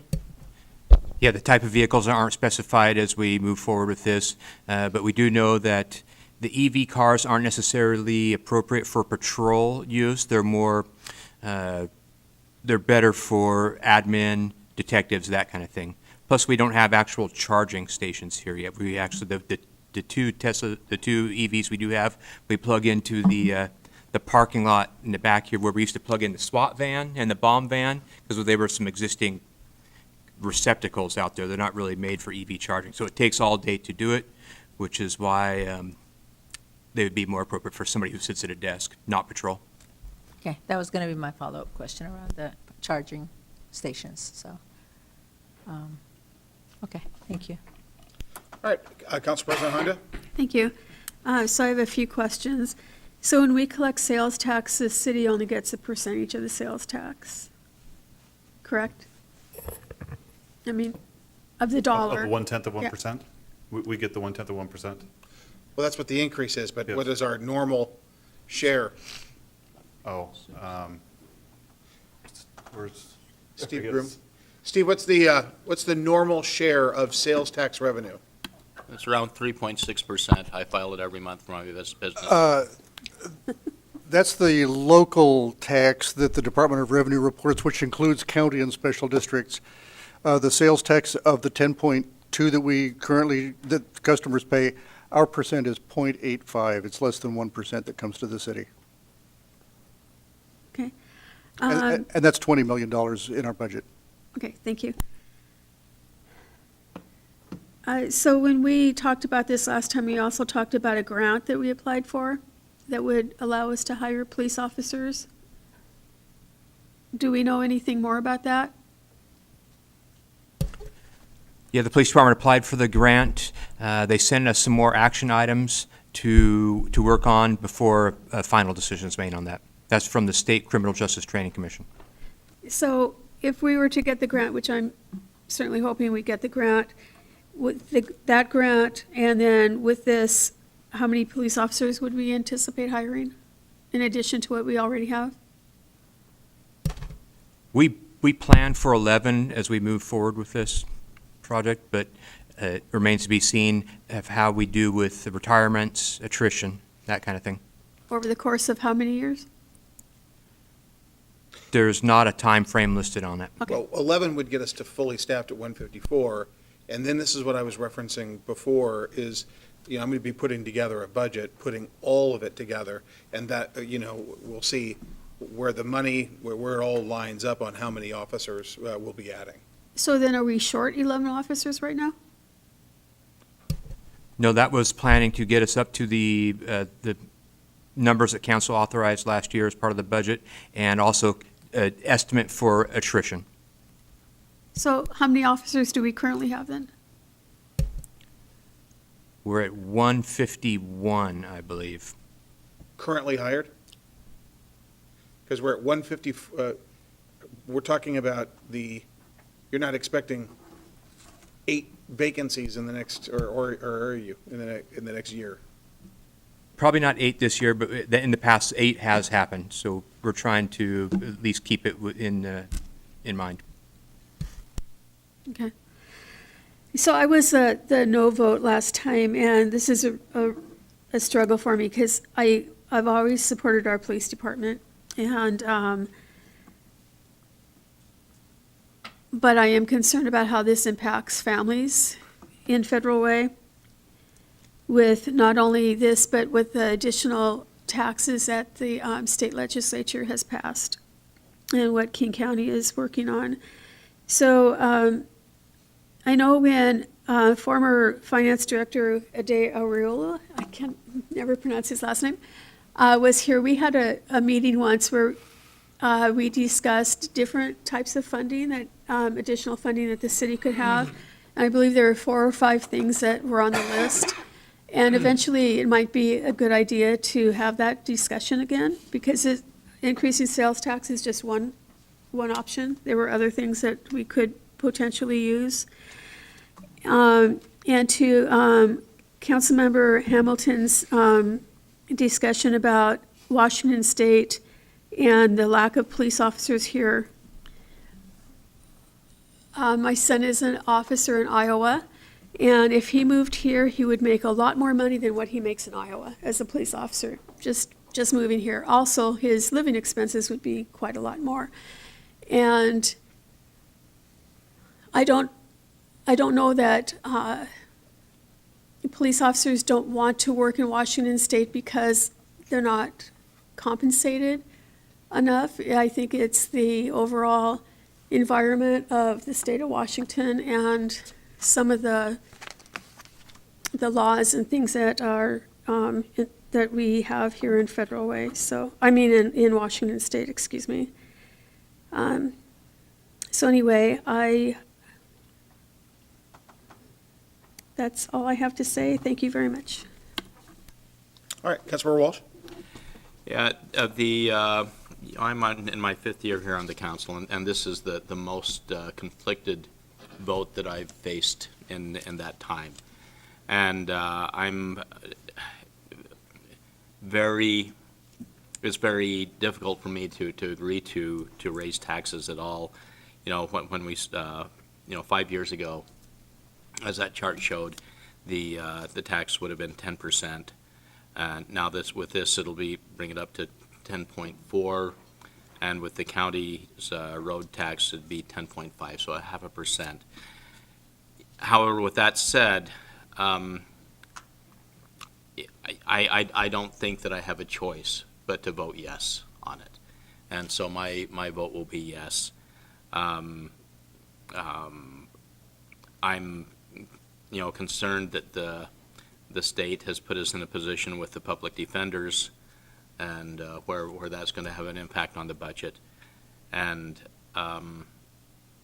so anyway, it's kind of between a rock and a hard spot, but my vote will be yes on this. All right. Would the city clerk please read the ordinance title? Council Bill 934 ordinance, authorization to enact 0.1%, 1/10 of 1% local sales tax and use tax for public safety and criminal justice purposes.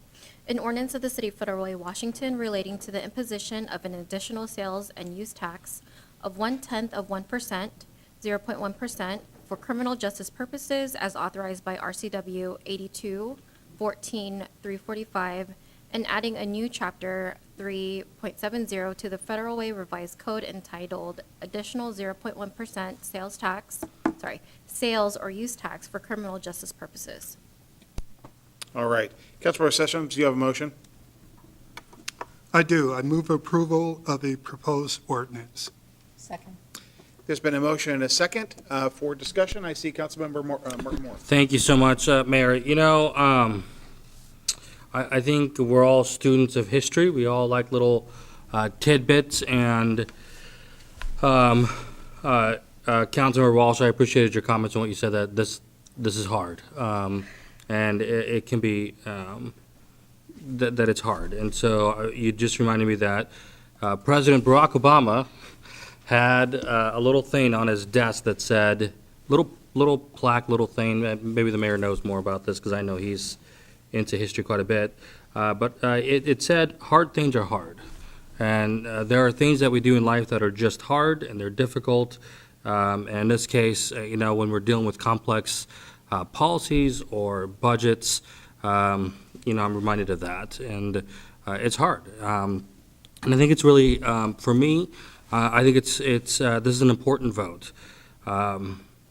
You know, I think all of us in the dais, and myself certainly, I'll speak for myself, of course, we've all have connected or have heard from people, or read it, or even heard it, again, I'm kind of repeating myself, where there's that perception, maybe a reputation that I don't care for of Federal Way, which is that we're felony way, or some sort of a negative thing. When I know we're working our butts off to make Federal Way a safe place for families, for our businesses, for our shoppers, for our tourists, for everybody that comes through our community. And we've all been around that for a long time. And for me, the fundamental reason why I'm voting yes is because I want to change that.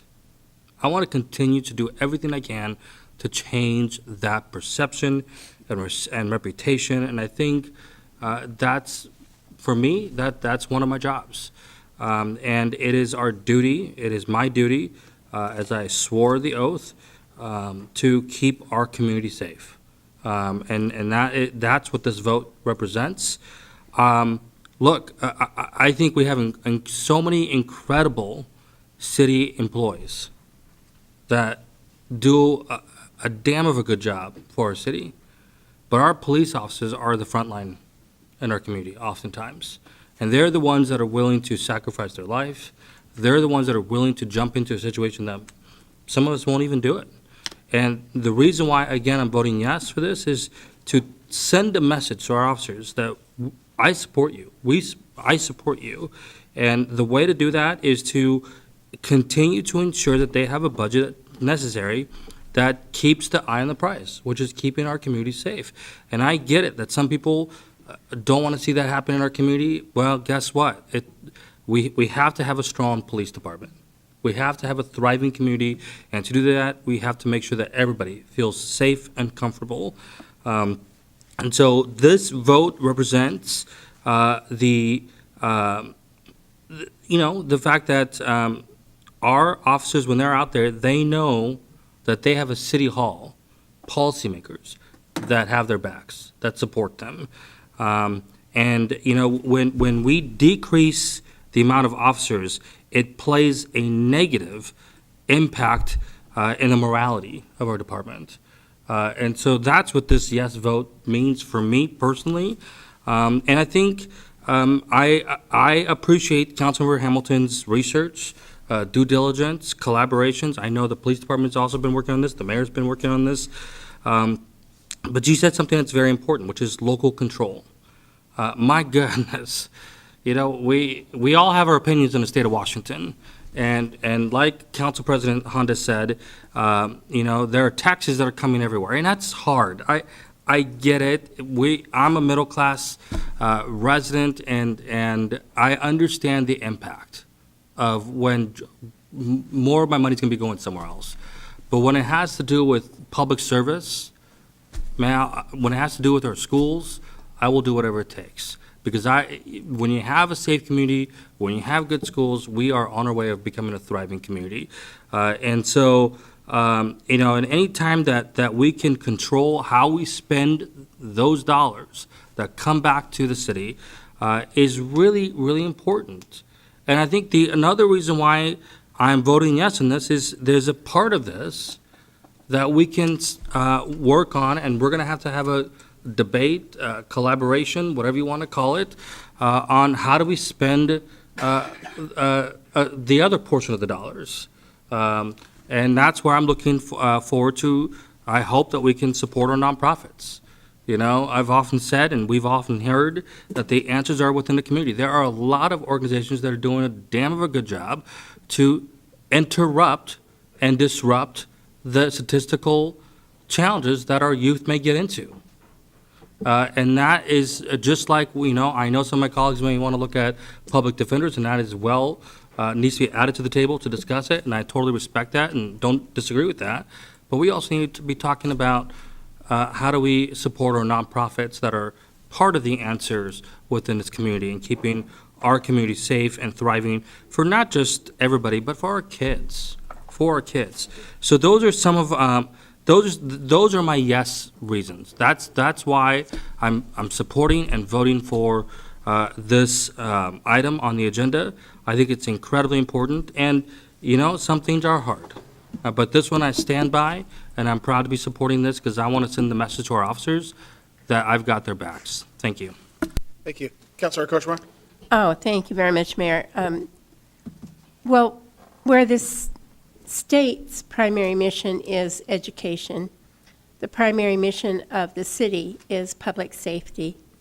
And to use a double negative, I don't think we can not vote yes, cannot not vote yes, because all of our neighboring cities are voting yes. And so I think in the list that we were sent, there were 26 cities that I counted that had already voted in favor of implementing the 0.1%, 0.1%, a dime on $100. And the thing is, if we don't, we're just going to get behind further and further. And we need to stay competitive with our neighboring cities. That's Auburn, that's Kent, Renton, all of our neighboring cities, Des Moines. So we need to stay competitive. We need to, our primary mission, we need to emphasize that is public safety. But, the fairest way to do it really is through a sales tax, because there are people who come in our city and through our city and out of our city that don't live here, but they are going to expect the services of our city when they need help. And so, again, I think we need to vote yes. Ryan, we've got a motion that's been moved and seconded, but we've got 3 minutes before. Can we do a separate motion to address that while the motion's pending on the floor? Do you have a motion Yes. to extend time? I move to extend our meeting past 10 o'clock. Second. Been a motion, a second. Is there any discussion regarding extending our meeting past 10 p.m.? All those in favor? Aye. Opposed? All right, we're in business. Council President Honda, floor is yours. Thank you. So I wanted to address something else. Our police officers and our police staff are all really super important to how the city operates. But all of our employees here as a city work together. And when I think of public safety, I think of the public works people that are out there every day and the parks people. They have eyes on the community. They see what's happening.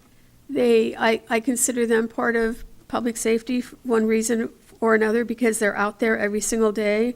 Finance keeps things moving. Without finance, we wouldn't have anything. IT runs a city, because without IT, we really are not able to function. And I'm sure I'm missing other departments, but we all work together as a team here in the city. And while this is supporting the police department and public safety, I know that the budget is coming up, and we will be working on supporting all departments, because all of our employees deserve equal treatment. And we do our best to support all of our employees. So I just wanted to make sure that our employees know that we support them. All right, thank you. All right, there's been a motion, there's been Councilmember Hamilton?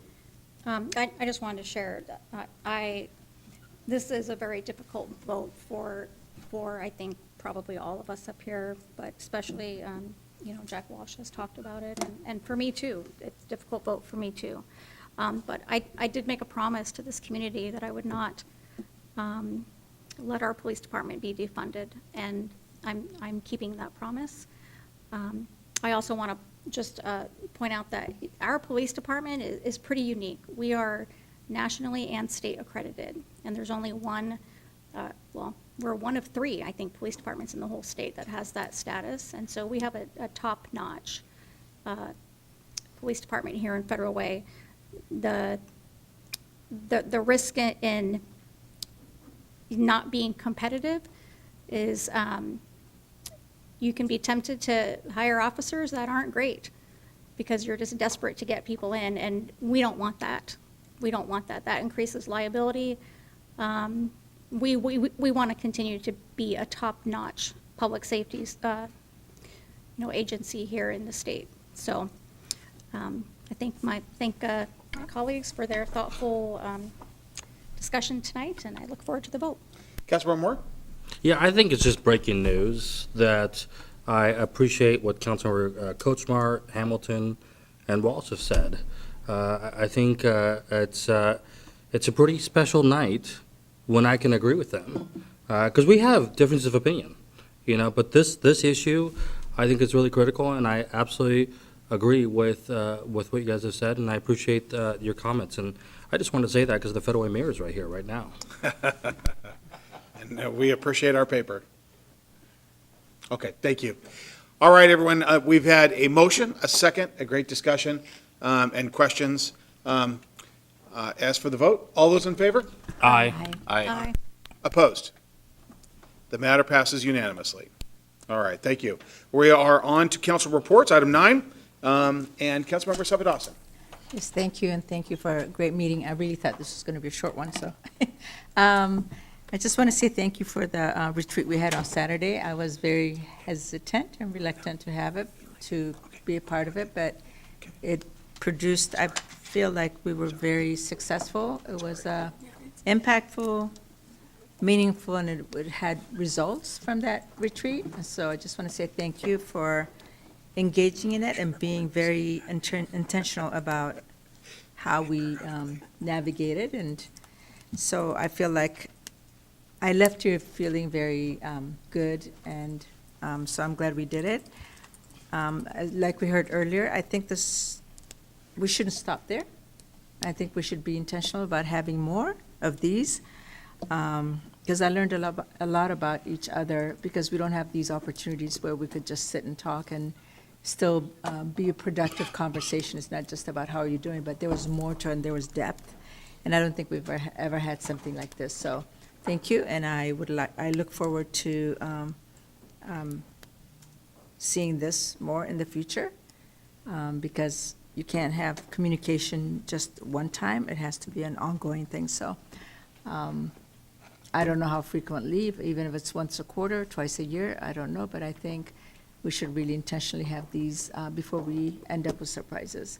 And I know I'm one of the people who has said I was caught off guard in some issues, and I do understand the law where we cannot have a quorum, and I know there's no way around. I understand all that, but I think there's got to be where we could be very intentional about making sure that everybody's included in these conversations or important decisions, because we all want to be prepared and we all want to come prepared, or at least have a foresight of what's going on. So I don't know how that could be accomplished, but it's still my desire to have that happen. So, again, I was the one who brought it up, but I also do understand the challenges that we have. So, thank you, and I end my, and I got to see my beautiful grandbaby. Sorry, I still believe mine is more beautiful. So, anyway, thank you. Very good. All right, Councilmember Moore. Thank you so much, Mayor. Thank you, Councilmember Salvadorson. I'm sure, I bet your grandson is, granddaughter is wonderful. So, and I know you have a beautiful family. So, I do want to say that the retreat that we just had, which stems from earlier in the year, is a step in the right direction. And I don't think it needs to stop there. I would formally request that we do another one, maybe in 3 or 4 months. I think it's really important. I think we need to find the money to do it. As somebody says in the movie, show me the... Show me the money. There you go. Thank you. So I think it's really important that we do this, because working in this close of a body of 7 people, I think is extremely important. And I think that's one of the things I'm kind of walking away with my 8 years on the council and a couple of months. And I think the more we can build relationships, the more we can know how to work with each other, that is part of building trust. And I don't think that the work is finished from Saturday. I don't think we can say, we've had a retreat, good, we're good to go, double thumbs up. I think it's a step in the right direction. And so I also want to acknowledge that I appreciate what everybody stated at the retreat. Councilmember Hamilton, I appreciate it, what the concerns that you shared. I do, and I value what you brought to the table. And I definitely feel that, what you felt on, what you and others have felt on January 6th, that I can understand it.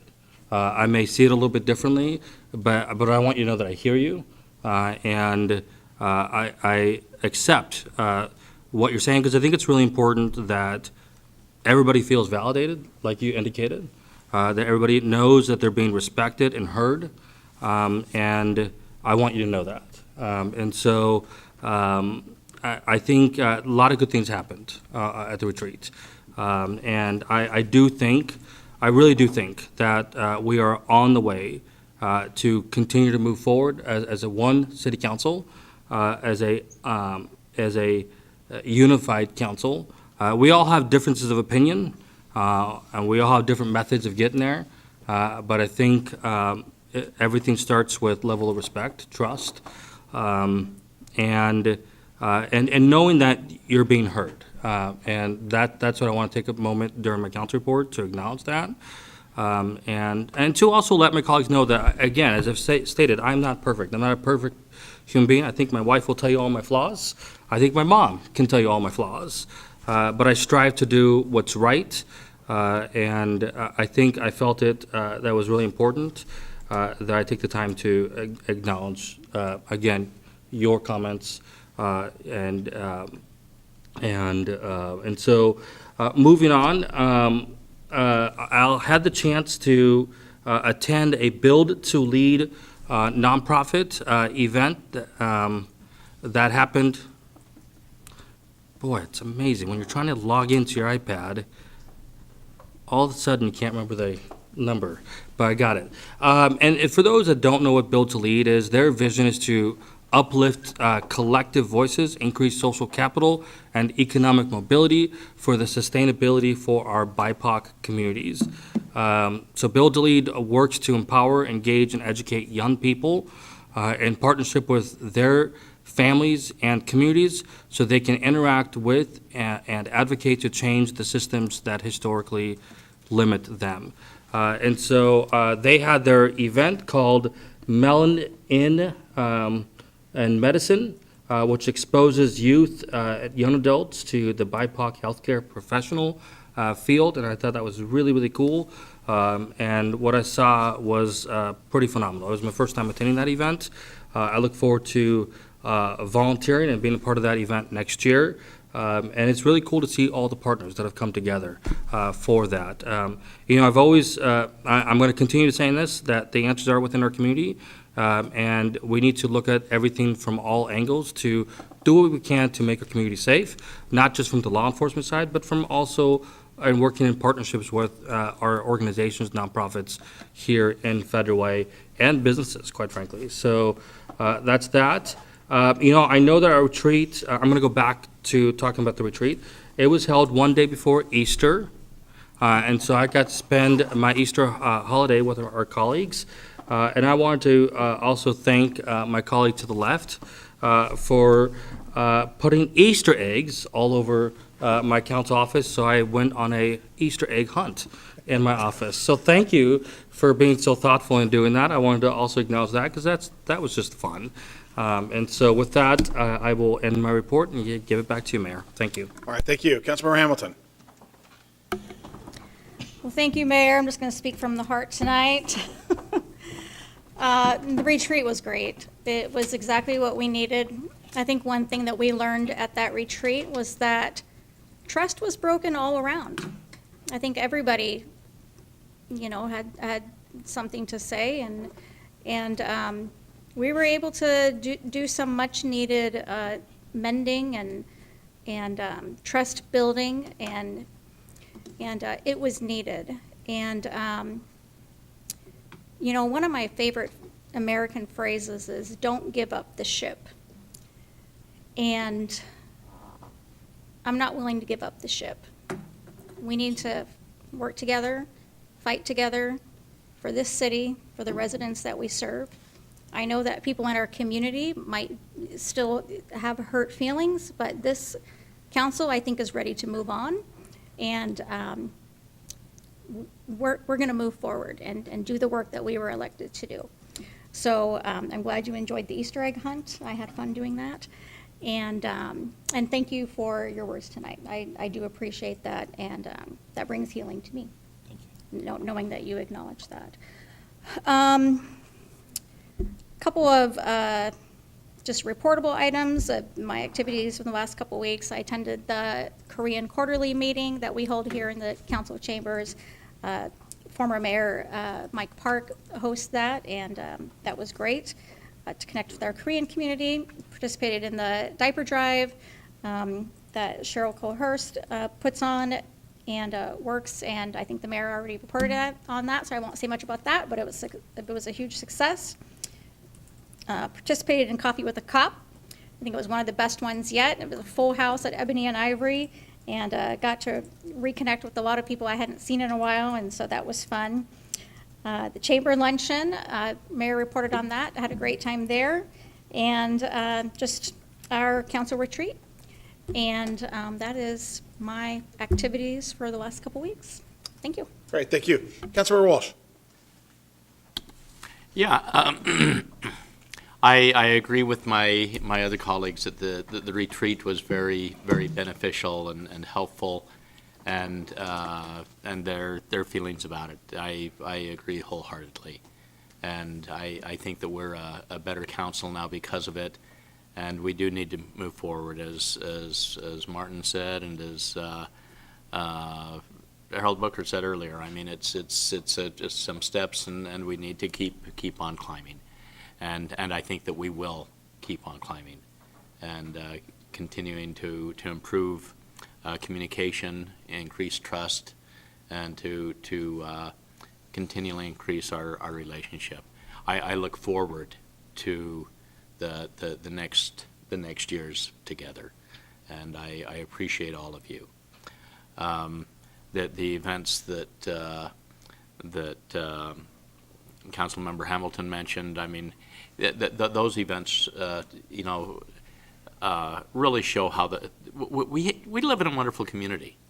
We really do live in a wonderful community. There's a lot of good people here, from the diaper drive, the the event that the Rotary did with, that several of us were at.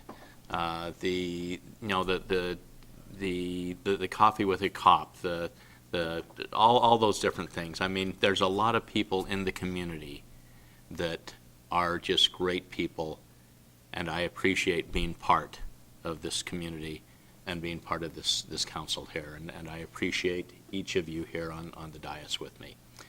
And anyway, so thank you. That's my report. Great, thank you. Councilmember Sessoms. Well, I've got to say thank you to my colleagues, everyone who's spoken. I echo your sentiments about what transpired on Saturday. I thought it was a great retreat, and I agree it should be held again, maybe in a few months, make it a semi-annual thing. I believe that we did take big steps forward. And I think it empowered each of us to continue to be leaders in our own respective ways. Again, we've got our own agendas, but I think they're more in alignment now than initially when I first came here. So I'm optimistic, and I'm hopeful that we will be moving forward with our agenda. So speaking of which, I am going to give a shout out to our Public Works Department. The city is in fine shape when it comes to cleanliness and very little litter or graffiti. I didn't know that you had a report delivered to you, and what gets tracked or what gets measured gets results. I appreciate that. So, and I've had people visiting from Seattle remarking how clean it is in Federal Way, and that makes me proud. I'm really happy to see that. I am going to call in future meetings for more public art. I believe public art is a beautiful thing. We were just in Washington, D.C., and there was public art everywhere. It's one of the most beautiful cities in the nation. So with that said, let me give you a quick update on what I'll be doing for the next month. Tomorrow I'll be going to the SCA, PIC, or the PIC meeting. It's going to be in person at Renton City Hall. On Saturday, the 11th, I've been invited, and other council members have been invited. I don't know who will be in attendance, but I am planning to go to the Vaishiki Nagar Curtain celebration at the Khalsa Gurmat Center. Right here in Federal Way, we've got a sizable Sikh community center. A couple hundred people are expected to attend. I'll be one of them, and looking to get to know our Sikh community members. City of Kent Council member Sharon Shoker extended a personal invitation to me, and I think I'll be going to check that out. Saturday, April 18th, we have our very own Parks Appreciation Day. I hope to see everyone out there. I hope to see my colleagues out there as well. I'll be at Celebration Park and pitching in to make that park even more cooler. Reminder that Wednesday, April 22nd is Earth Day. Please spread the word to your neighbors and to your friends. We've got to take care of our environment, our Earth, mothership Earth. Saturday, April 25th, Garifuna Heritage Day. I'm very interested in checking that out at Town Square Park. And then, I hadn't heard you mention this, Mayor, but Saturday, April 25th, Federal Way Little League Day. Are you going to be throwing out the first pitch, maybe? I think they let me run out to we'll all be out there and we'll trot out there, but I don't think they let me anywhere near the ball. All right, all right. Well, thank you to everyone for their expressions of gratitude. I, again, enjoyed that retreat. I thought it was very apropos for the council president to lead us into that. Thank you. All right, thank you. Councilmember Kochmar. Well, I also thought we did very well with the retreat, and thank you, Council President Honda, for facilitating that. We, and as well as the staff members who were there, my goodness, Saturday before Easter. I have to say thank you to, it takes a level of maturity to be able to disagree and move forward, and I think that our council has always worked very well together for the last number of years, and quite a number of years, actually. And I also want to thank my colleagues for picking up my broken body and taking me places. I feel very, very fortunate that in our city we have one of the 100 best hospitals in the nation that I could drive to at 5 a.m. with one arm and feel that I knew where it was and feel comfortable going into the ER at that time of the morning. And so, when I still thought I just sprained my hand when it was hanging. But so in this process of repairing my bones, I want to thank you all for picking me up and taking me places. So thank you very much for that. And I think we're very fortunate to live in this city. Thank you. All right, thank you. Council President Honda. Thank you. So I attended the Rotary event last Thursday night on becoming involved in your community. And volunteering is something that my parents taught us how to do. We all volunteered as kids. And when I quit working as a registered nurse for the schools, because I wasn't able to work anymore, I became a full-time volunteer. And I considered it my job. And I would encourage people not only to volunteer, but when you volunteer and you say you're going to show up, because someone is depending on you to show up. It isn't just something you can say, yeah, I'm going to do and not show up. Our schools, require volunteer hours, and as a Key Club advisor, which is part of the Kiwanis Club, our kids volunteer. Our Kiwanis Key Clubbers, that's a major part of being a club member, is volunteering. And when they say they're going to be there, they're there on time, and usually longer than they have agreed to be there. And I would just hope that everyone who says they're going to volunteer. I would also like to, the Rotary Club has some things that they're going to be doing on a monthly basis to get volunteers out in the city. And I would encourage people, if they're able, to participate. It sounds like it'll be a really cool program. Every month will be something else. So anyway, it was a good event, and thank you to them for hosting that. As to the retreat, thank you so much. I think that planning the retreat took a while, deciding what we should talk about and how it should go. And I'd like to thank, the mayor and staff for their assistance, and our Andrew Ballard for his assistance as he was a facilitator.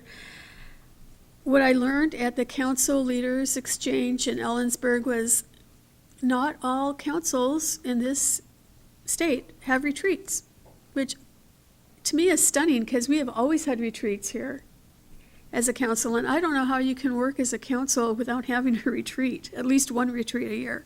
So I know there's 2 local cities that are having their first retreats ever for the councils this year, which is, to me, really quite interesting. And I encourage their deputy mayors to make it an annual event and to help plan the retreats. But for those that are asking about another retreat, could you send me your ideas, what you want to see, what you'd like to accomplish at another retreat? And I would like to thank everyone up here for opening up on Saturday. I didn't know how this was going to go. I mean, it was just, we had not ever done a retreat quite like this before, and I didn't know what it was going to be like. And I think it took a lot of courage for each and every one of us to talk about what happened, what's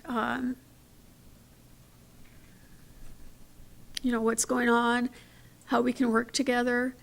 And I appreciate I just appreciate the courage and the ability to share, because that made the retreat work.